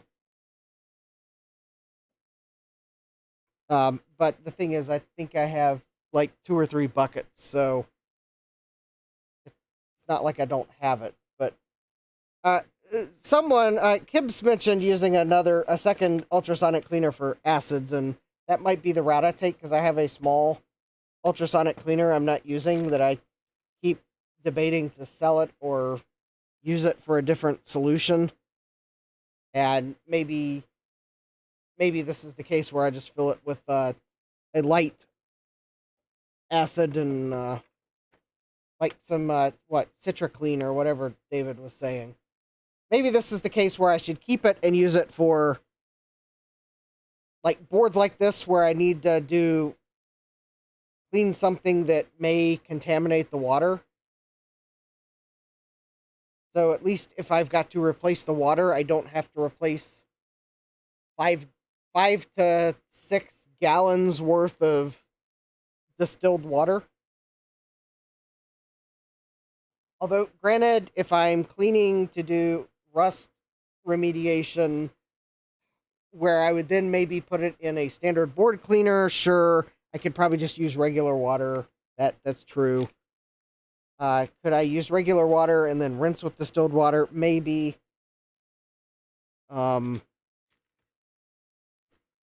Is the water in this area soft, meaning there's not a lot of minerals in it? No, I don't think that's the case.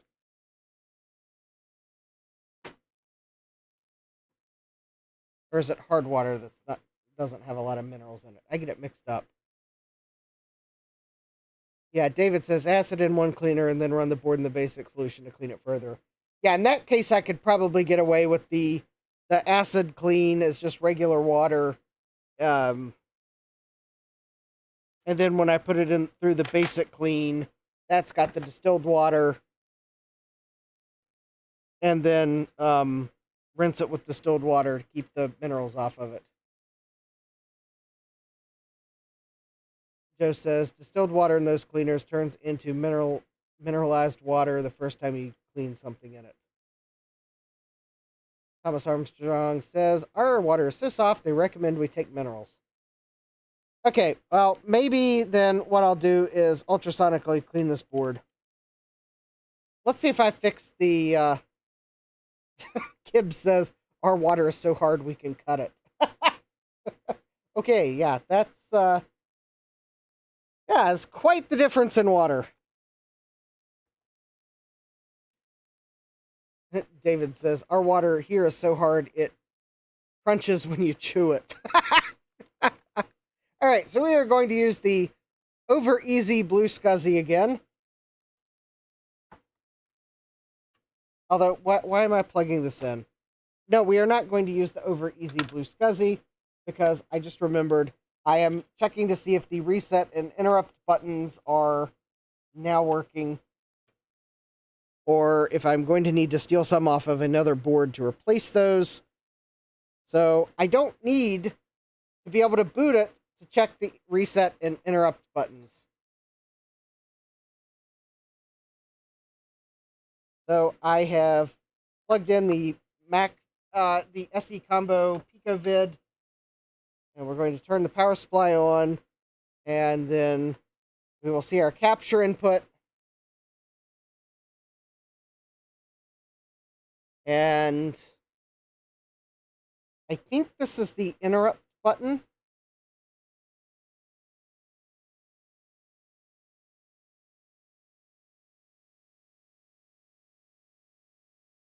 Yeah, that is not... Oh, wait, that might be the reset button. Okay, maybe I should wait till it gets to the flashing disk icon. So that I can see if it does something.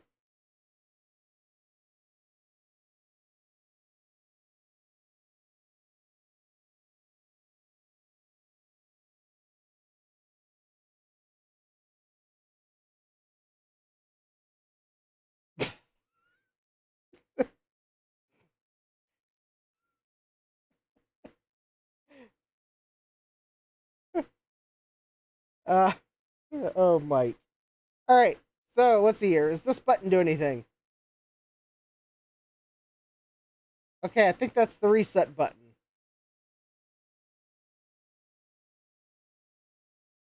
All right, it does seem like the reset button is now working consistently. Interrupt button. All right, yep, that's the interrupt reset.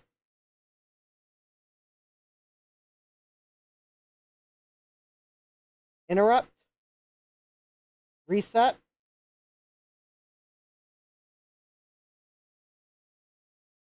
Interrupt reset. All right, those buttons are working now. So I don't need to replace them. They just needed some intensive deoxit.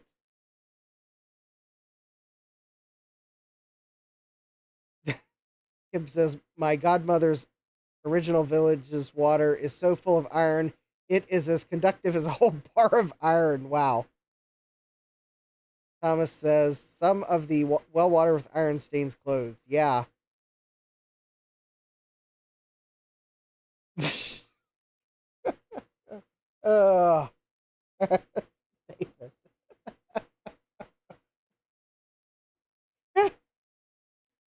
Okay, that's pretty funny, David, but I'm going to keep the audio track family friendly.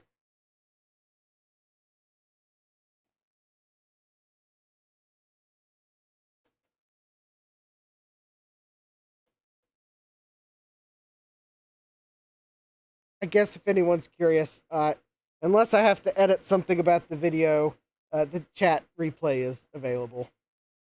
Okay, so the buttons work. Deoxit fixed them. So I guess this board is... Hi, Jack. Welcome. is going to be a Mac Plus Plus. All right, so I think this board is ready for ultrasonic cleaning. Not something I'm going to be able to do tonight because I'm going to have to go to the grocery store and get some CitraClean or whatever that was that David suggested. So, although to Joe's point, I will not need to get distilled water for putting in the ultrasonic cleaner. I will stop that nonsense. I will get some distilled water for rinsing, though. That way, at least I can rinse with distilled water, because that probably will be beneficial. That will save me a lot of money when ultrasonically cleaning boards. That might also make me finally bother to get help plumbing in that sink I bought. Thomas says, just spill IPA on it after. You know, IPA is too expensive for that.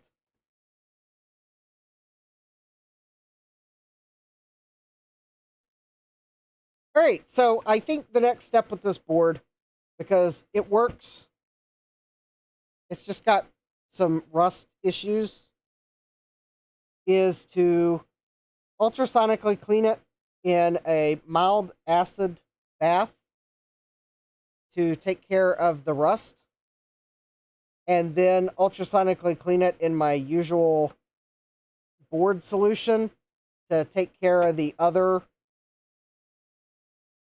dirt and grime, and then that will probably take care of this board. I'm sure the shield won't be perfect, but at least if we can stop the rust, then I think it'll be good.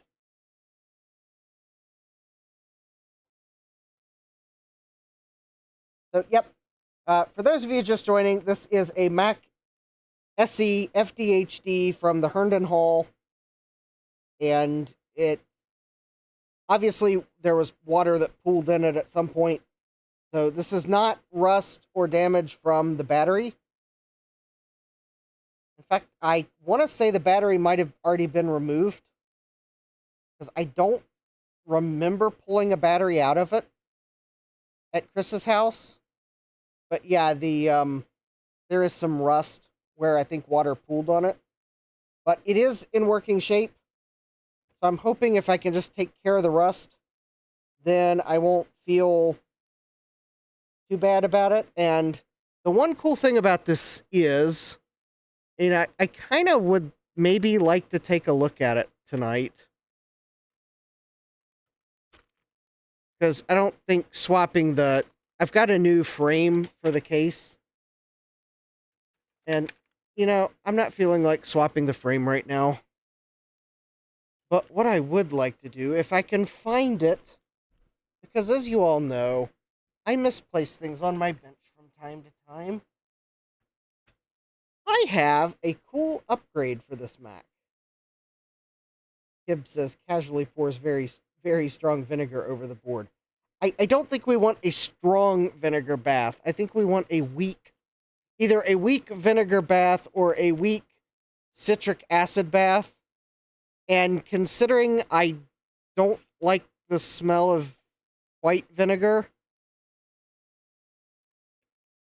I'm probably going to opt for the citric acid, because other vinegars are too expensive for the experiment. Plus, I actually like some of those vinegars, so I don't really want to use them for cleaning a board. I just don't like the smell of white vinegar. Apple cider vinegar, balsamic vinegar, rice wine vinegar. Ooh, I love those vinegars. I just don't like white vinegar. Jesse says strong vinegar has to be used outdoors. Yeah. Kib says, I put a PCB into non-distilled 20% vinegar and it was fine. What Jack says, does that mean you don't like pickles? Oh, I love pickles. And maybe they're pickled in white vinegar, but there's something about the spices that might No, I love pickles. I just don't like the smell of raw white vinegar.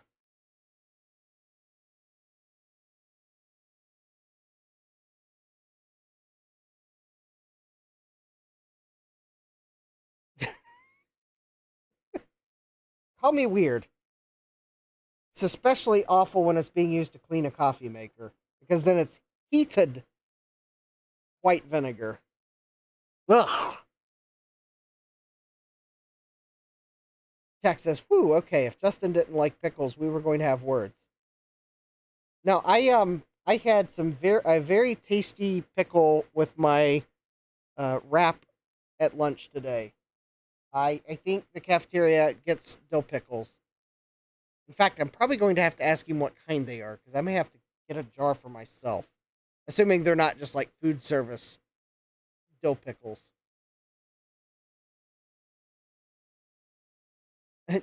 Joe says, just use glacial acetic acid. It'll melt your face off. I don't think we want that. David says, glacial acetic acid is no joke. I've used it in my chemistry classes. The worst is nitric acid. It will dissolve your lungs. Yeah. Yeah. Those are not to be meddled or trifled with. What am I looking? Oh, I am looking for something I ordered from Mac Effects, and I probably moved it off my workbench for safekeeping.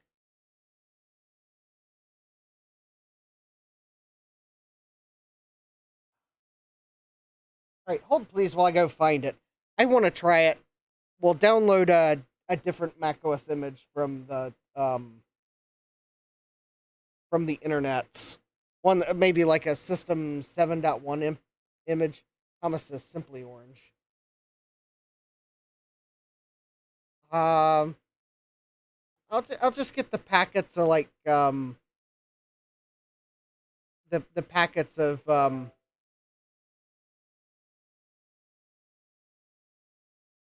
oh, okay.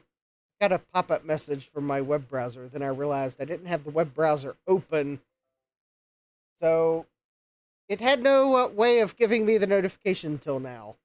Because I was going to the scuzzy.blue and I'm going to go download a. I'm going to do two things here. I'm going to download a better pre made image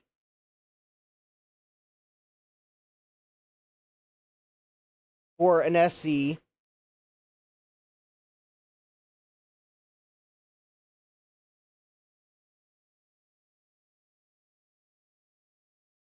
Here we go. 7.1. That is probably a better version. So there we go.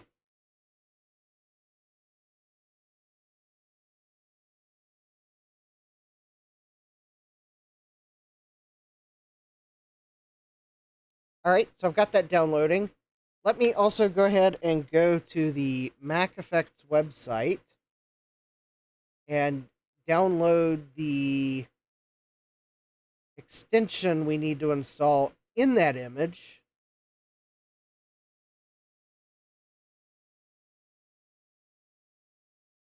Excellent.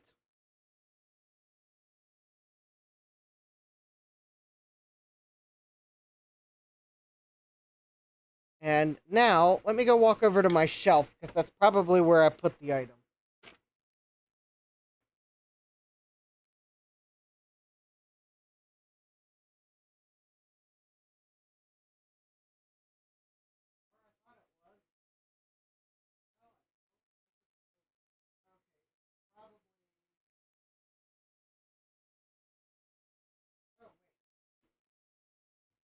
Oh, please,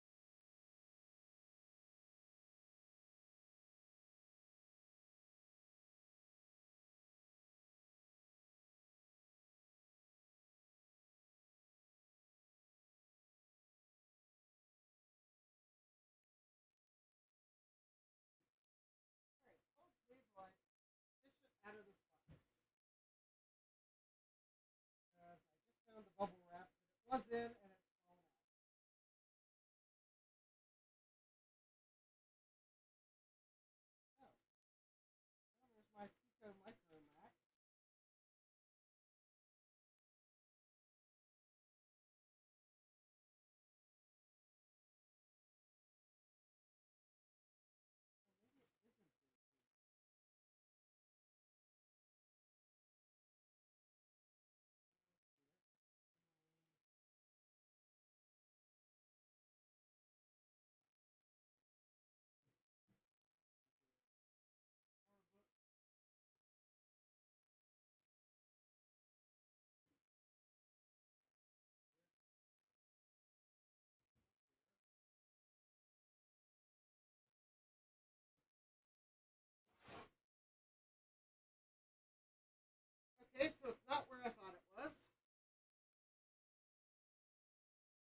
All right, now I'm going to be tearing the workbench apart for weeks trying to find it.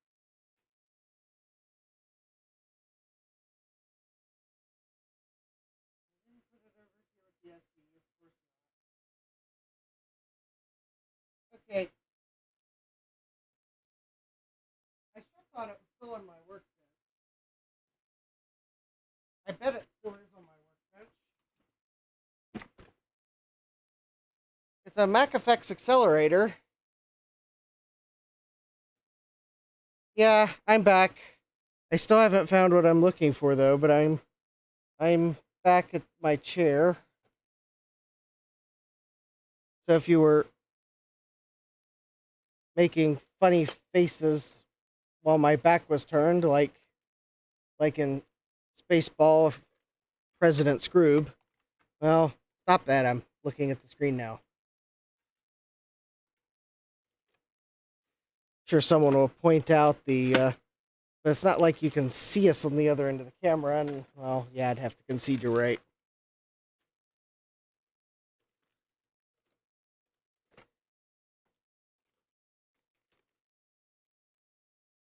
I am looking for the MacFX accelerator that I thought was sitting on my workbench,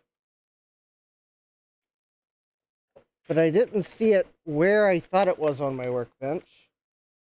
So then I thought I'd moved it off my workbench, but it's not in the box that I would have put it in if I had moved it off my workbench, which now leads me to believe that it's actually still on my workbench, just not where I thought it was on the bench.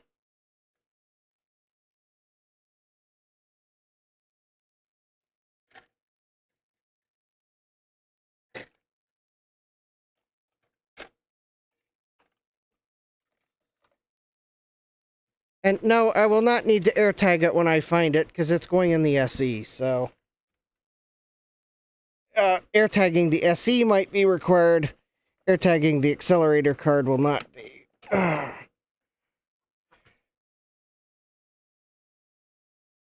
No, it's not there.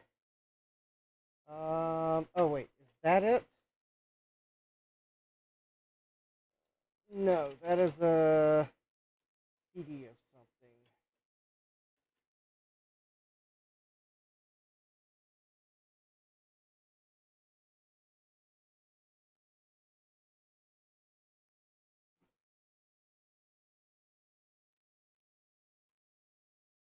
This box is...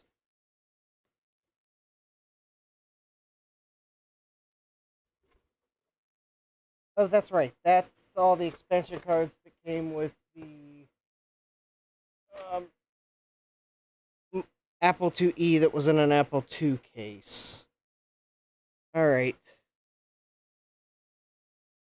Jack says, how many square miles is your workbench exactly? Apologies, I may have brought some snark home with me tonight. Jack, I totally understand. There are some times when I bring snark home with me and there's no one here to share it with, unless it's a live streaming night, and then you get snark and don't even know it. Because sometimes it's hard to tell snark from dad jokes when I'm at the bench. David says his workbench is actually a temporal singularity, so its area is both 0 and infinite.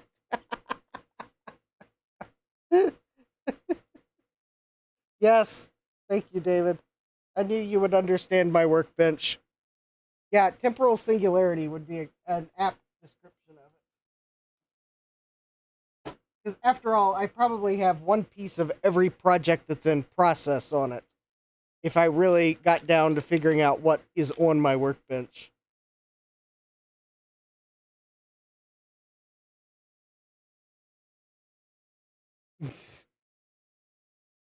Jack says, I lose things too, just not on the internet for all to see.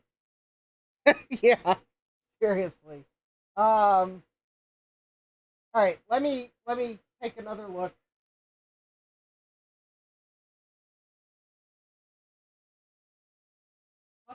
themselves in the chat. Let me take another look. Let me look for it. And this time I'm going to consider that it is not in the pink bubble wrap that it shipped in. Maybe I'll find it.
I looked in twice and probably overlooked it. That is the bubble wrap it shipped in, right there.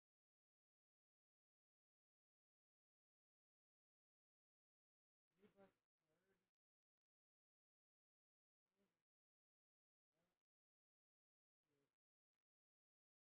Here's the Trident sound card.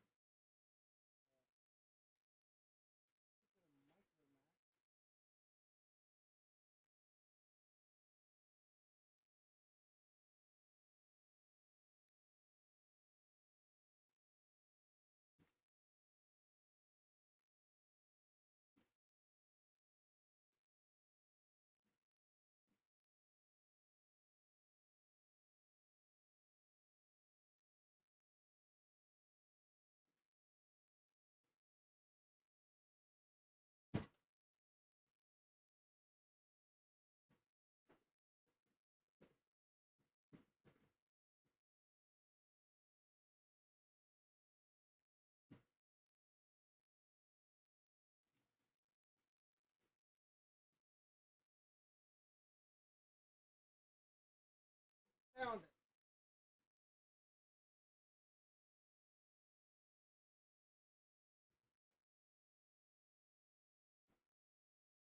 was in the box I looked in twice.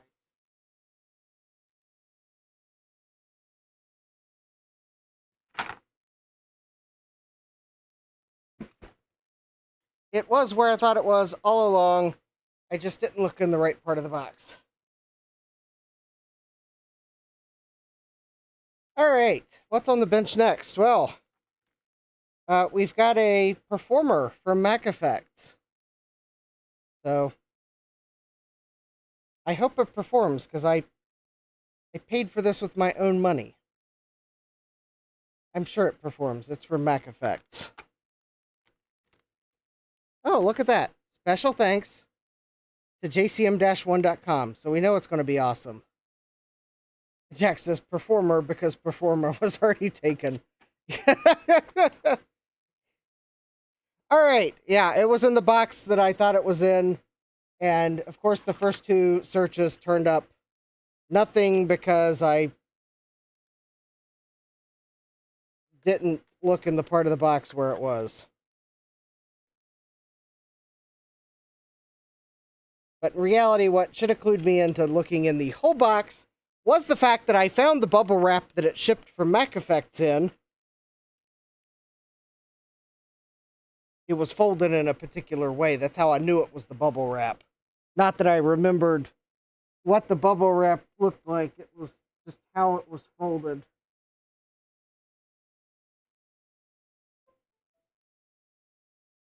All right.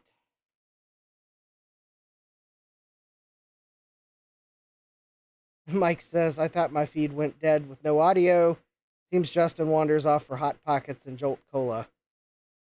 Hot Pockets. Actually, I don't really like Hot Pockets. Besides, their slogan should probably be, burn your mouth off. Or maybe, still frozen or very scalding hot. Tell me I'm not wrong.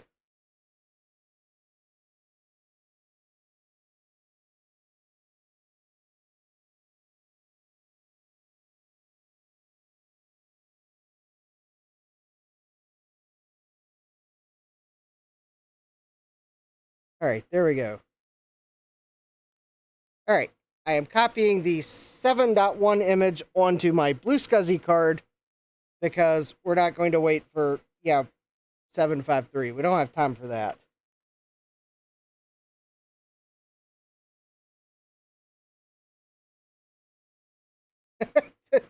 David says Hot Pockets are just future indigestion. Jack says, like Taco Bell, though that doesn't deter me from eating Taco Bell occasionally.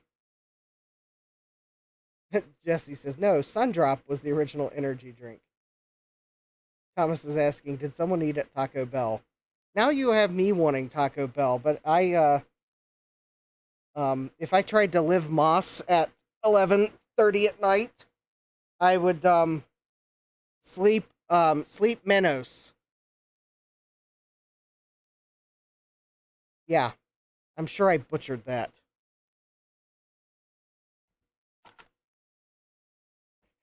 Mike says, very true, Justin. Oh, maybe for once I remembered the correct Spanish word.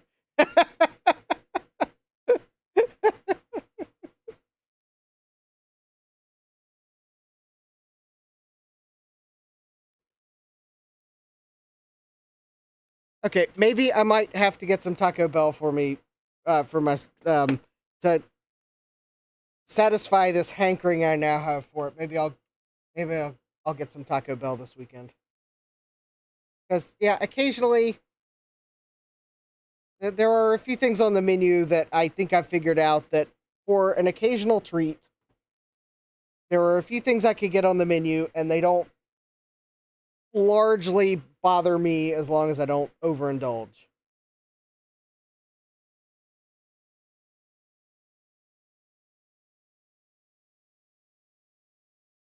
Mike says, I work for, at least down by you, either Giant or Food Lion as an overnight manager, 70,000 foot grocery store, nothing to eat. Food Lion. Yep, I am a Food Lion customer. Here's the snack bags I bought to put screws in when I disassemble things. They're about the perfect size. Do not eat screws. Unfortunately, there are enough people in the world that I have to say that disclaimer. That despite the fact that I use snack bags to store screws, do not eat screws. They are not a snack. They will not give you superpowers. They are not an appropriate iron supplement. If you think you need an iron supplement, see your doctor. Blah, blah, blah, blah, blah. Texas, I don't think I've ever been to a Food Lion.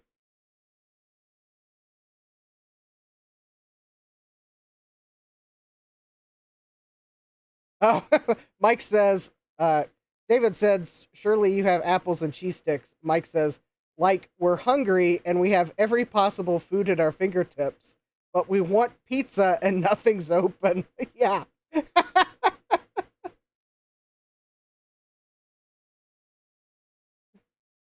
Travis Armstrong says, oh, shrimp and mushroom pizza. David says, shrimp on pizza, that's almost as bad as pineapple. I think I could try a shrimp and mushroom pizza once. Hey, if I tried a pineapple and a ham and pineapple pizza once, and I actually liked it, but the pizza place we got it from was like one of the best pizza places in this area. It's just unfortunately a bit of a drive from where I live. So that might be why I liked it. But I think I could try a shrimp and mushroom pizza at least once. Oh, David says I don't eat seafood. Oh, okay. I get that then. Jack says I love pineapple on pizza, like with Canadian bacon and jalapenos. Yeah. So this is Dr. Ho's. Forget the rest of the name of the restaurant. Down. I'm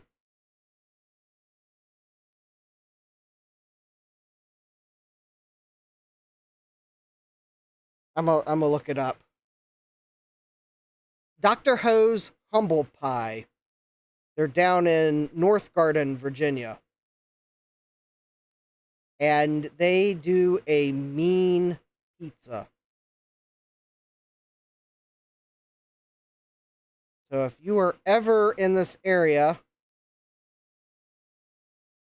and you want what might be, they might very well be the best pizza in the area, from what I've heard. And I've had them before. They were really good. Now, granted, Mike probably would disagree because he's on Long Island, and Long Island probably has pizza chains that'll blow Dr. Ho's Humble Pie away. So I will give it that. There's probably nothing that can compete with an authentic New York style pizza. I don't know that I'm really a Chicago style pizza person. I'm sure someone from Chicago will say, nope, sorry, we got the best pizza.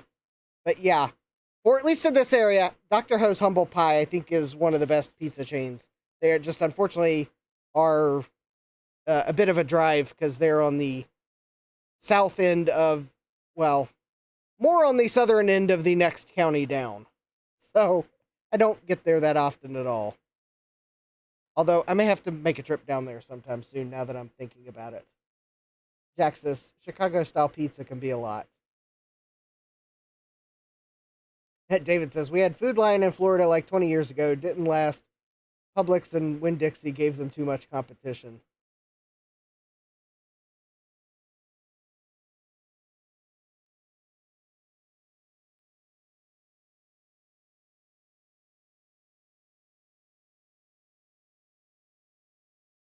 Yep. All right. So, okay, I got the blue scuzzy image.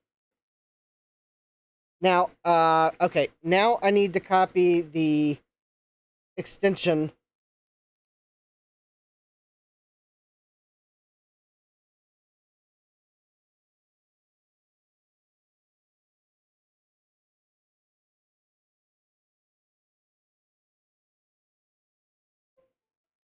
because you have to install the extension before.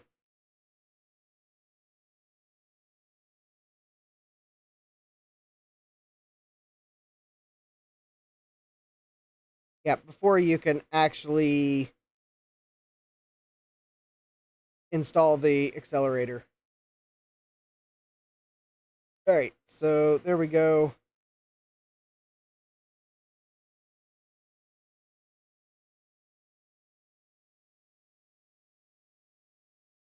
All right, waiting for Windows to release the SD card, which I think it did because I don't see the drive mounted.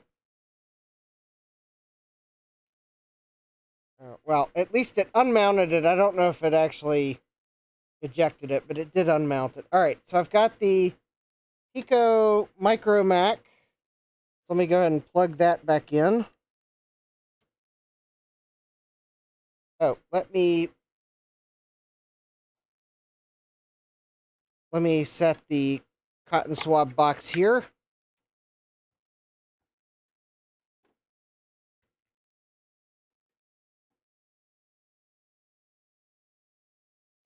Amazon is definitely not a sponsor. It's just when you buy Q-tips for cleaning boards, the cheapest ones you can get work just as good as the expensive ones you can get. So I get the cheapest ones I can get, which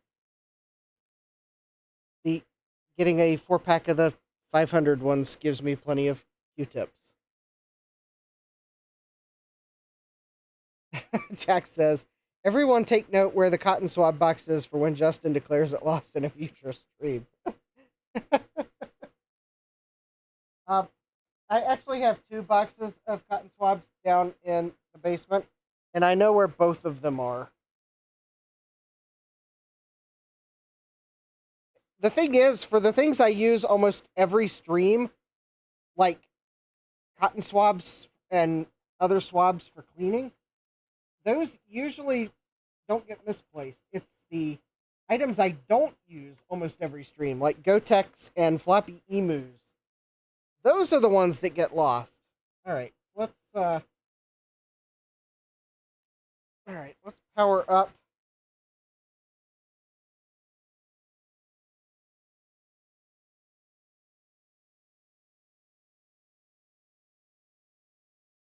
Jesse says, I should open a pizza place in my old stomping grounds. The water is high in fluoride there. Thanks, Jack. There we go. Welcome to Macintosh.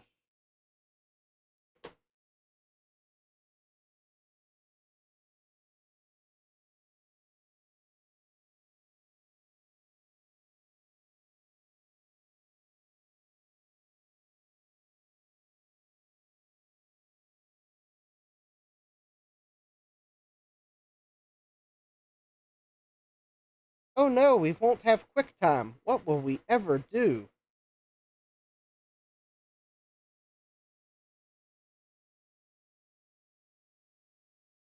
Jesse says, now I just need cooking talent and the desire to move to country living extreme.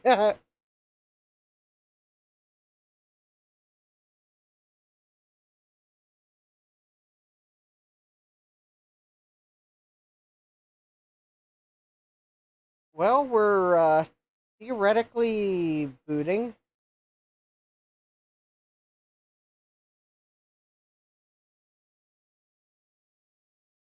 Oh, QuickTime installation failed because QuickTime cannot be used on this machine. Say it's not so. No QuickTime on an SE. Sacrilege. Actually, I think QuickTime requires color quick draw. And an SE does not have color quick draw. I think QuickTime might actually run on an SE30, though. Although it may also require more than just 1-bit color, but I think if you had a color video card on an SE30, it might actually run. Don't quote me on that, but it might actually be able to run.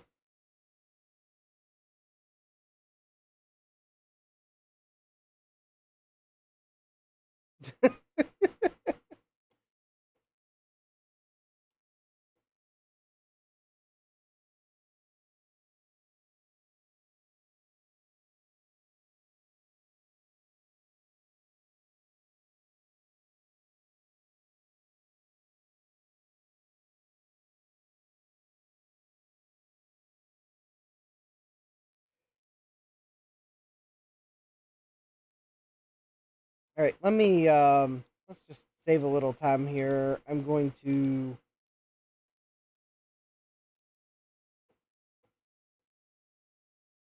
all right. Yeah. There we go. Just went ahead and threw away the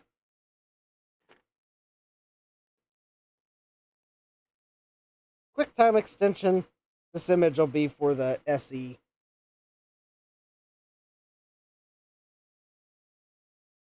Jack says, I love these icons. Look good, even in black and white. Yes, they do.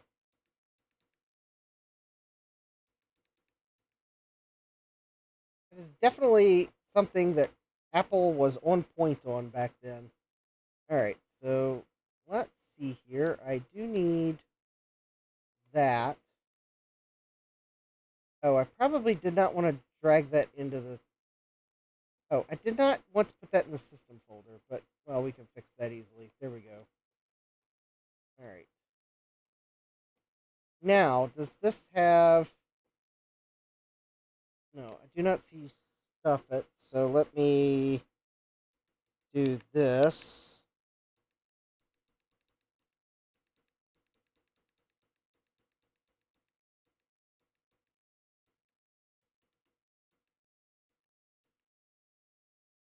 All right. Let's install Stuff at Expander.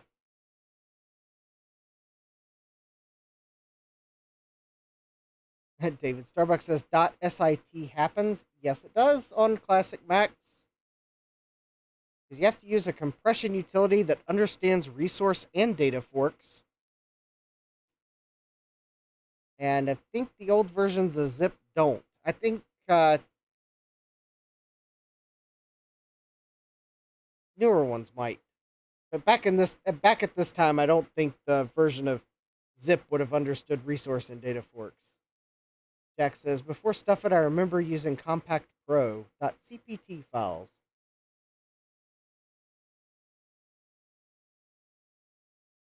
I would have installed the accelerator to then make the Stuff It expander go faster, but kind of that chicken and egg. I have to unstuff the file to be able to install the accelerator, but the accelerator would make unstuffing go faster.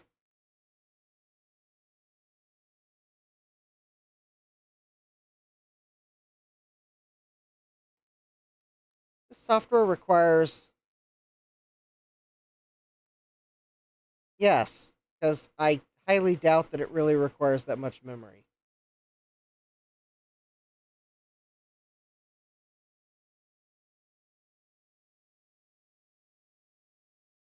Jack says, all of these windows were designed for a screen larger than 512 by 342.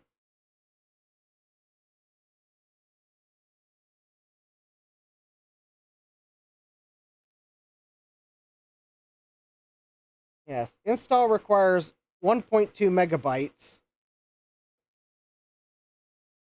And yet it's trying to convince me it needs 8 megabytes of RAM. Yeah.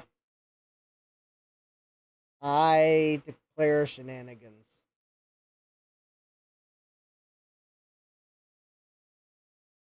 I think this is System 7 Pro.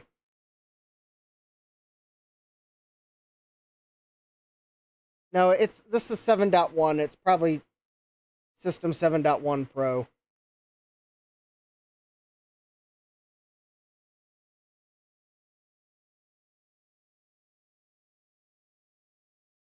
At least I don't have the dreaded desktop printing.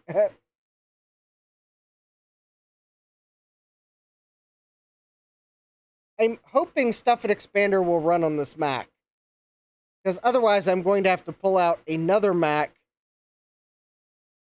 to run this image on to extract the stuffit file to then be able to install the accelerator.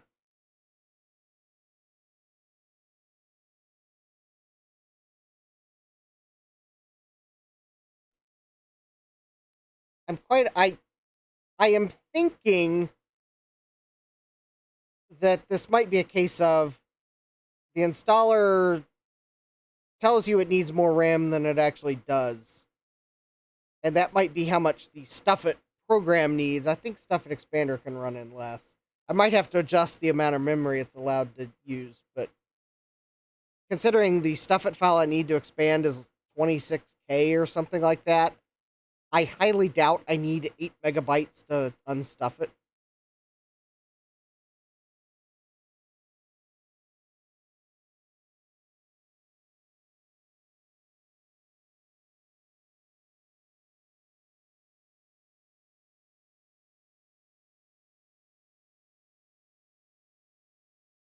Now, I never said this install would be fast, because it's certainly not, but Thomas Armstrong says, the cart or the horse? Who runs the show?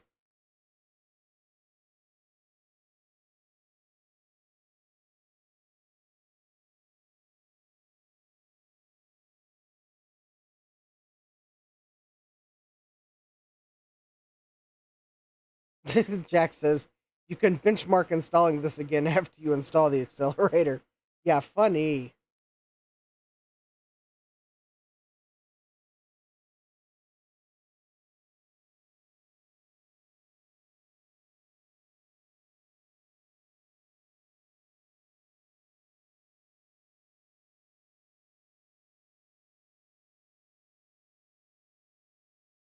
Alright, I guess you can be the default helper app. Why not?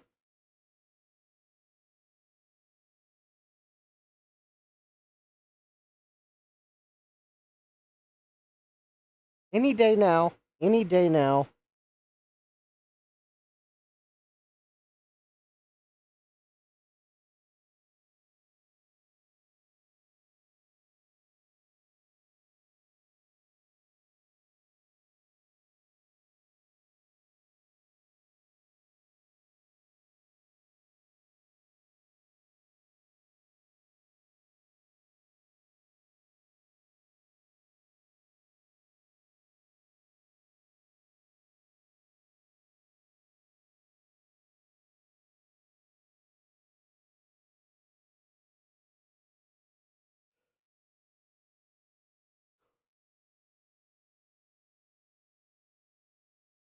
Now, something I think would be really cool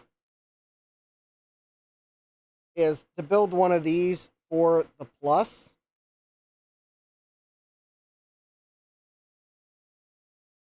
I doubt MacFX would sell it that way. But maybe one of these days I'll order some PCBs of the open source version of the project and make a Plus version of the accelerator.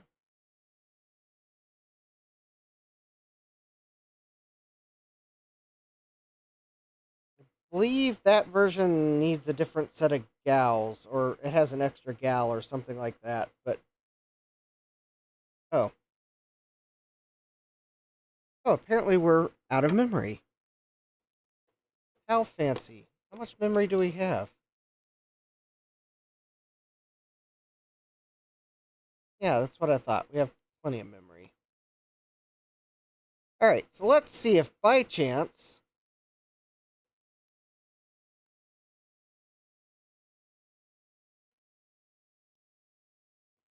we can extract this stuffit file.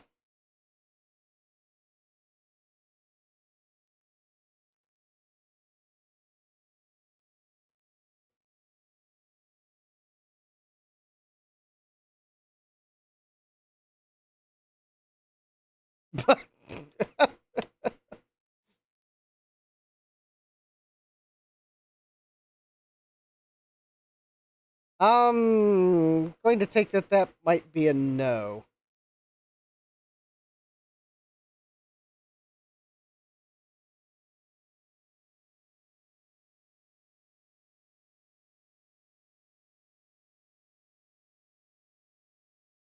Something tells me that version of Stuff and Expander requires an 020 or later.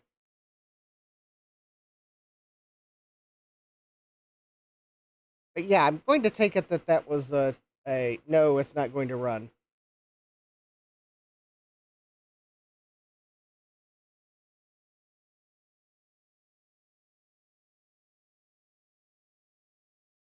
All right. Maybe I might need to suggest to Mac Effects that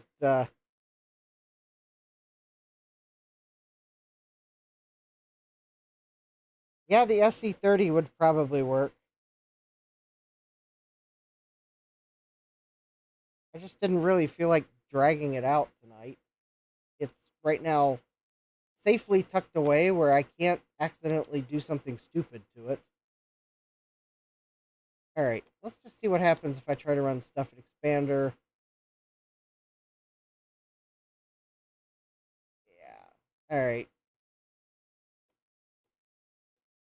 I don't know what version it's archived with. That's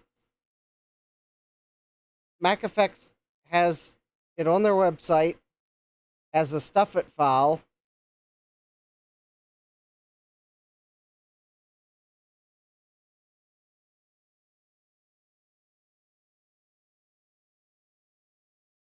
Oh wait. Oh, then there's a note underneath. If you need an 800K floppy disk with the unstuffed performer software, please select the appropriate variant from the drop-down menu. Discs are not sold separately. Oh. Well, that's weird. They will sell you a disc with the accelerator, but they don't have a disc image available for download. That is kind of weird.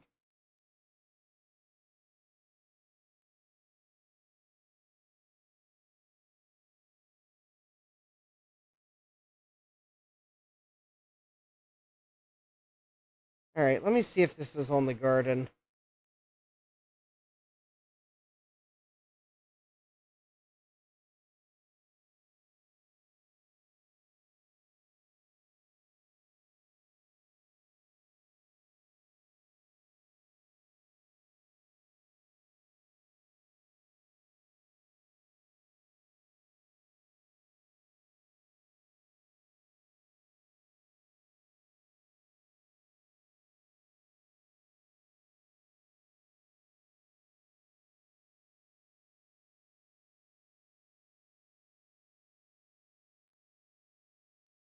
All right, I don't know why the Macintosh garden is being mean to me right now. I got the error 403. They're telling me to.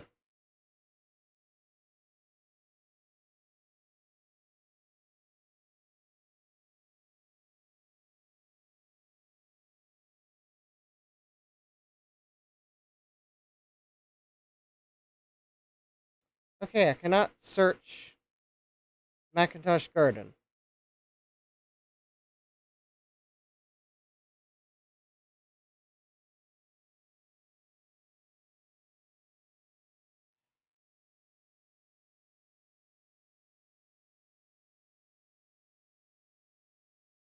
All right, fine.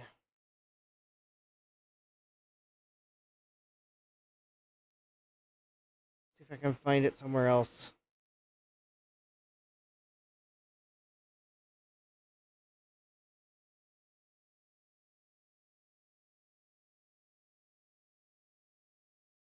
Problem is probably related to the fact that I use Comcast and IP address I've been assigned has probably been used by a spammer before, and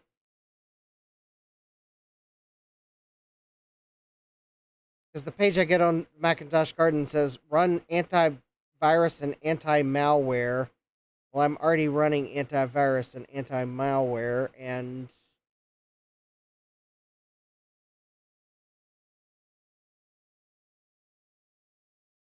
all right. So I am. This is Eric said, just refresh.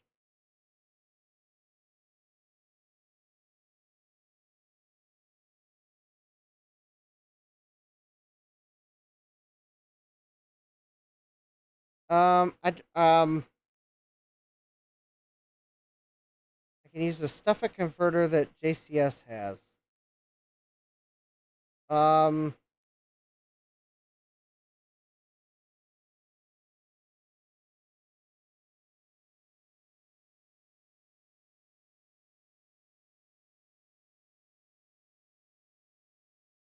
yeah, I was at macintoshgarden.org and I tried to search and oh, now it's working.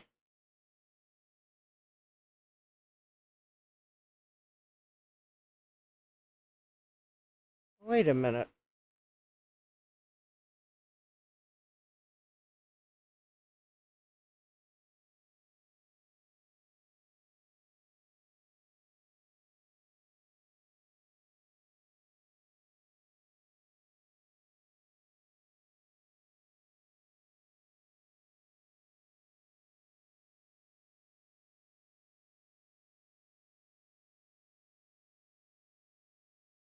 All right.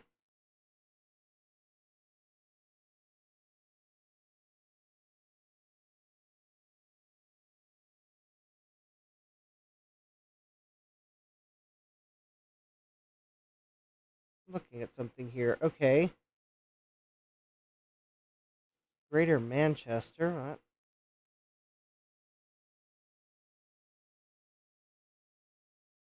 Huh. I don't know. That it looks like I was at the correct site. It gave me a 403 error that told me, here's your tech support key. Run antivirus and any malware before trying again.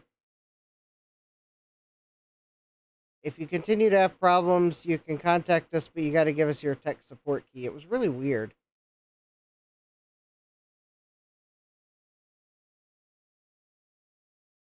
I don't I don't think they've got the um I don't think the Macintosh Garden has the performer software. Oh, so I guess I can't download it from the garden anyways.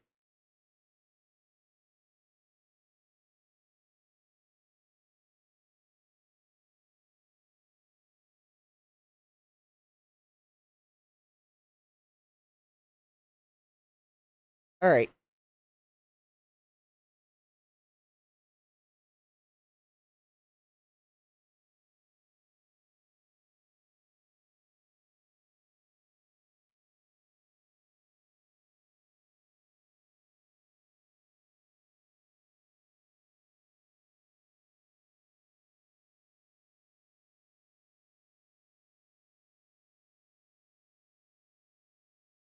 So anyways, I think this is the site I was at because you all are asking.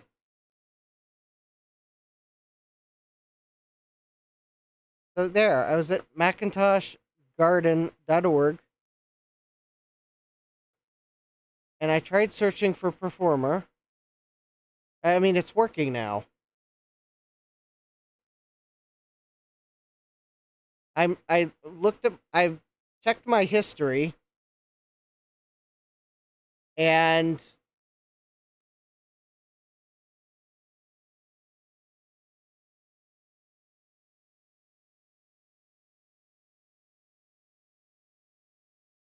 oh, Callan says the garden sometimes shows an error. If you go to the home page, refresh, it's fine after that. Thomas says it's a test. Yeah, I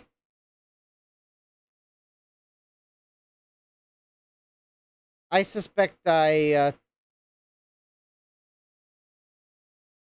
I don't know. I think I was at the garden, but apparently I was supposed to. It was, I don't know, a weird test to make sure I'm a human.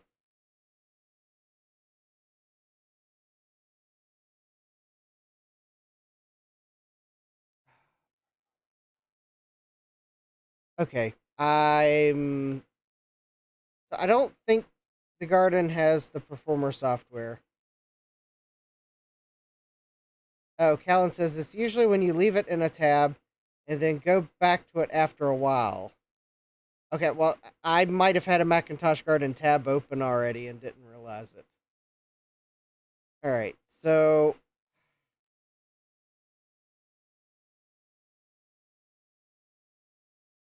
okay, so I can't run Stuff at Expander 5 on an SE.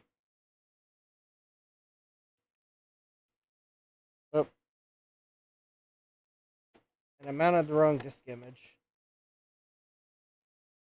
All right, so I guess let's do this.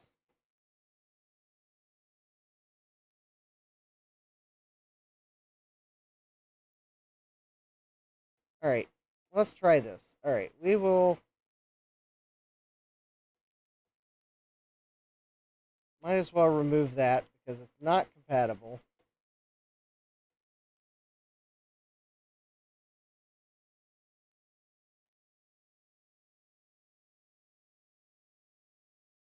Let me make sure it didn't install an extension like it sometimes does.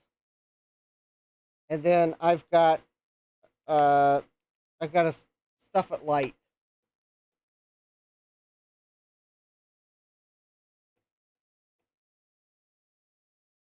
which might be able to unstuff this file. Maybe it's old enough.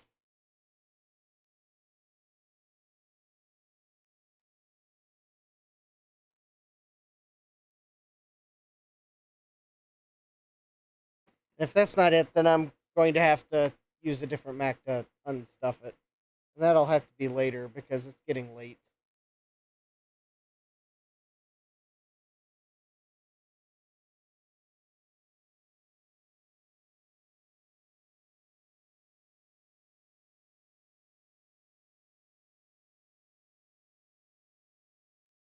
This is version 3.5. I mean, I guess if this doesn't work, I could see if maybe there's a disk image version of 4. Oh no, it's not registered.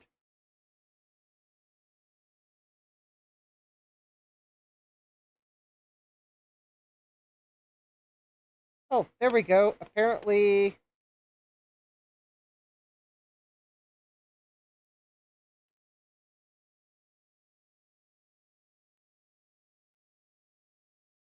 wait a minute. Unstuff.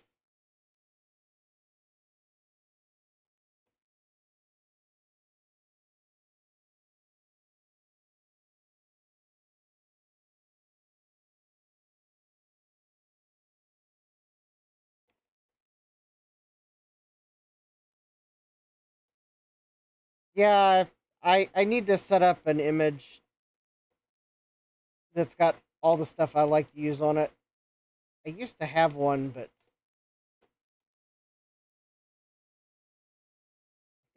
I think it was on an SD card that got corrupted. I probably have a backup up of it somewhere. All right.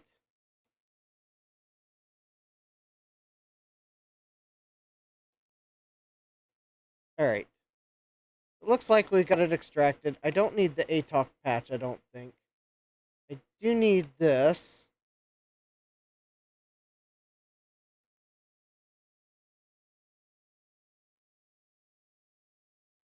All right. So if I shut down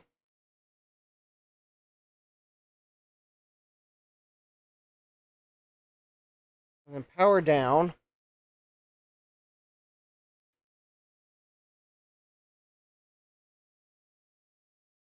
now theoretically, now that I have the extension on my image, I should just be able to plug my accelerator in, like so, and power up.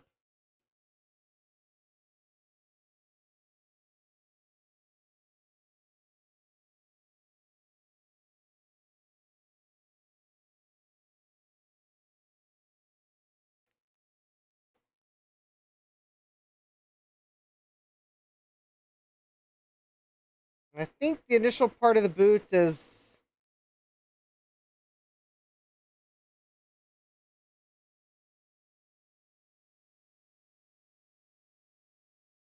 Probably kind of slow because we're probably still on the 68,000 processor until the control panel loads.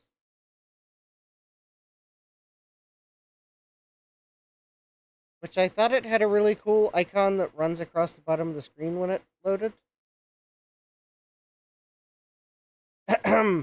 Really cool icon that runs across the screen when it loads.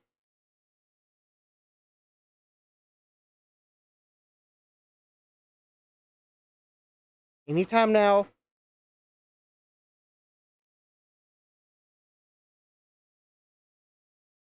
Um,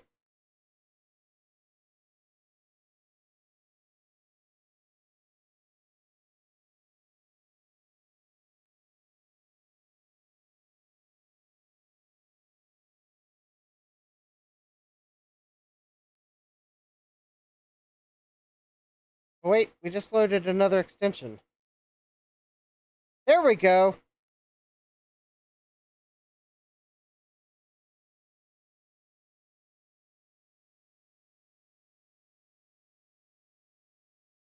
I sure thought it had locked up. That was kind of running rather slow.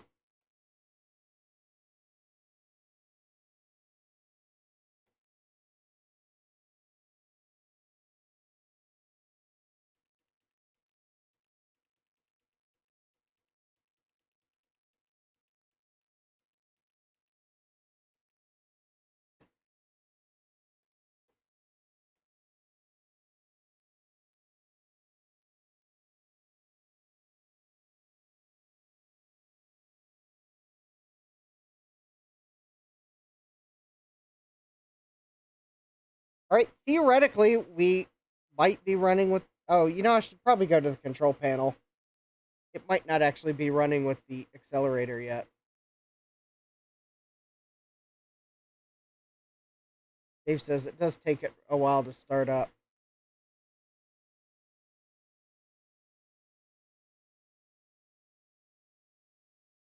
All right. It is enabled, isn't it?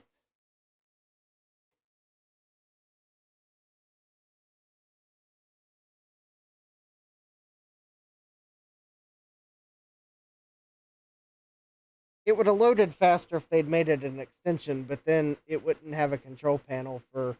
You'd have to make a separate control panel to set settings.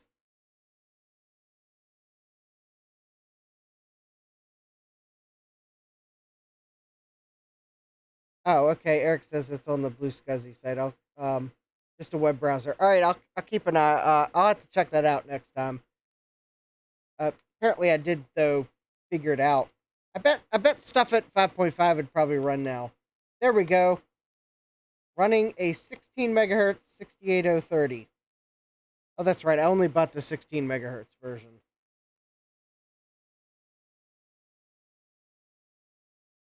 So use FPU for sane is on. Instruction cache is on. Data cache is on. And, needs 5 megabytes of RAM, Eric says. Okay, never mind. And the startup animation's on. All right, so we should be running it.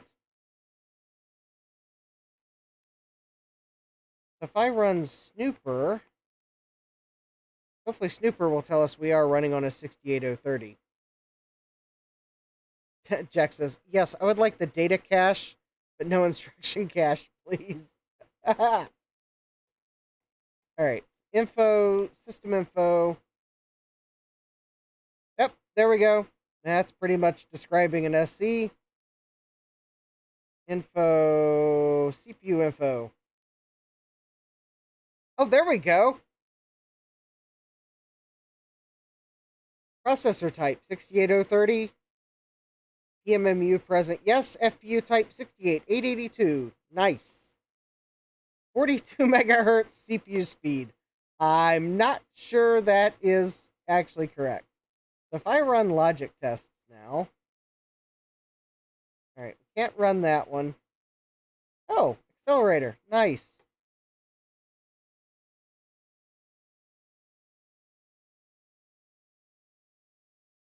Yeah, I only bought the 16 megahertz one because, well, I don't know. I was kind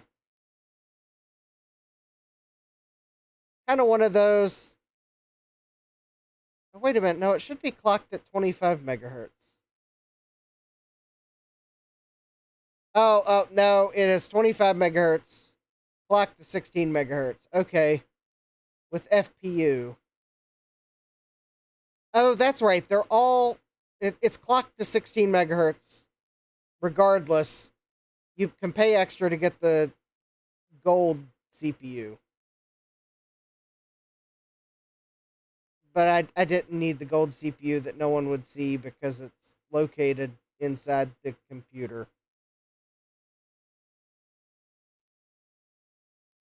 Jack says, the real test is can you run stuff at Deluxe 5.5? But no, I don't think I can. Eric said it takes 5 megabytes of RAM. There's only 4 in an SE.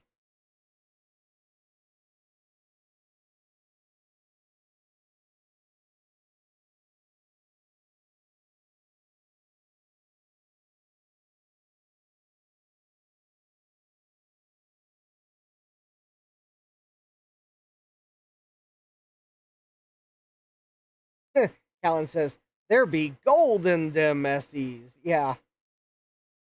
Yep, my SE is in a standard case.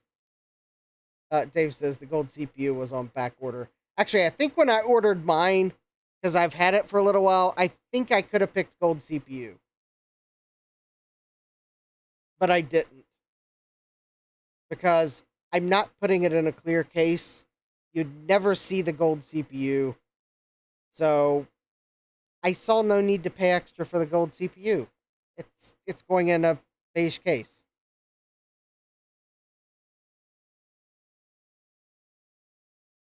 Jack says the gold CPU is on back order to 1989.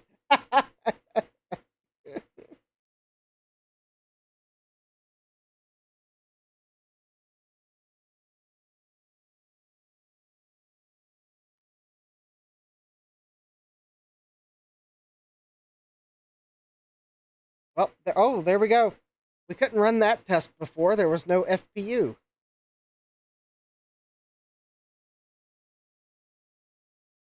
Testing accelerator.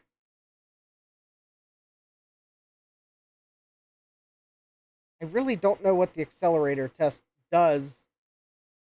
The CPU test doesn't, because I don't know if Snooper can actually turn it on and off. All right, I would say that the accelerator is running correctly. So I guess the next steps with the SE, yeah, it accelerates. I mean, it does seem a bit snappier now.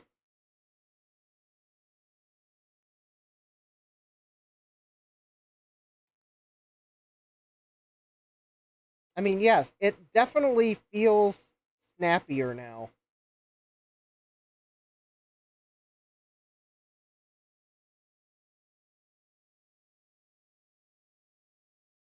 So, yeah. All right, I think this will be a nice little accelerator. Thomas Armstrong says, use a spinning hard drive that will snap. I do have a spinning hard drive that was in the SE. I tried to image it, and I think it was blank. So I think whoever had it before formatted it.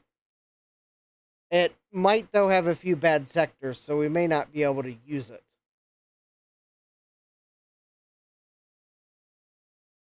But we'll at least try to format it at some point.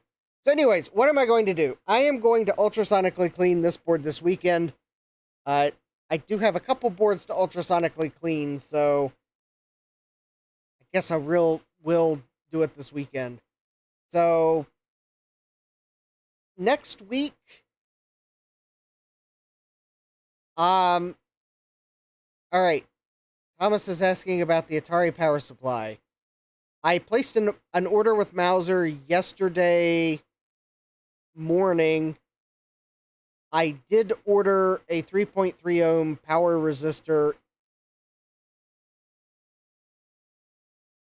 which is the only part I can think to order for the Atari power supply. So if that order comes in, then we'll probably look at the Atari power supply next week. I have also ordered a replacement power supply for the Atari, and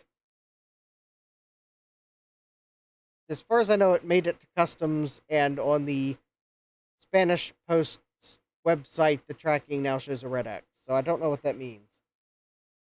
I don't know if that means it's stuck in customs longer than they thought it should.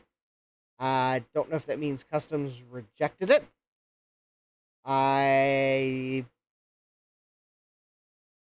don't know what the red X means. So, yeah. We'll see. Alan says best to cover all the bases.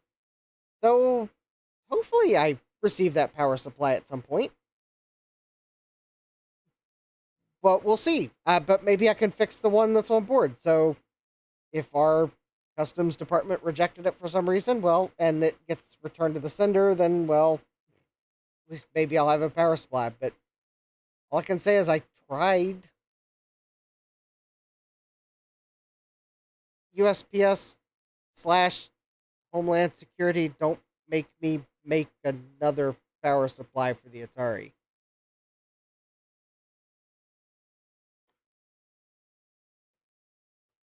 So anyways, next week, we'll see if I have parts, we'll look at the Atari. If I don't have parts, we'll look at something else. I don't know if I placed the order in time to have parts by Monday.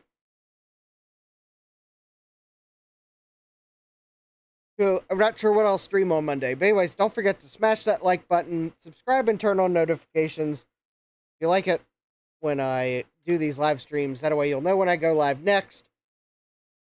I will schedule next week's streams this weekend.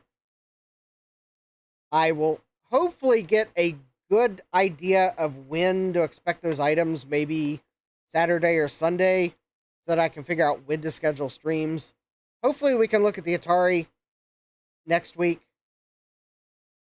And the other stream is probably, let me see, there was something I was thinking I wanted to look at. I would like to get the Gateway profile back together, that's for sure. But there was something else I was thinking about looking at first. So anyways, we will see when the Atari stuff is going to come in, and we'll go from there. So anyways, hopefully I will see you all next week. Also, I do plan on being on Dave's stream at least at some point. So hopefully I'll see you all some of there as well. So anyways, yep, with that, the Macintosh SE, I am going to shut it down now. There we go. I have shut it down. It is now safe to switch off your Macintosh. There we go. The SE has been safely powered down, and we will look at it later. Actually, probably on Dave's stream. That might be when I'm ultrasonically cleaning boards, and I might also swap out the frame in my SE case with one that's not rusted. So I might do that on Dave's stream, just because I'll be able to focus on it a little more than trying to follow the chat to make sure we don't have undue disruptions in the chat, because that can unfortunately happen. Anyways, with that, I hope you all have a great rest of your day. Thanks for joining me, hanging out in the chat, being cool. I would like to thank Joe for the tip towards the capacitor jar. I will put that to good use for more capacitors so that they do not explode. So thanks again, Joe. And with that, I hope you all have a great rest of your day. And let me make sure I got... there we go. Hope you all have a great rest of your day. Take care, and God bless. Computerized Start is brought to you by my awesome patrons on Patreon, and by your tips and memberships on Ko-fi. These and other channel supporters make my live streams possible. You too can become a channel supporter with tiers starting at just $1. Don't forget to smash that like button. And if you've liked what you've seen, subscribe and turn on notifications so that you don't miss the next video or live stream. And as always, thank you for all your support. I hope to see you next time, and until then, take care.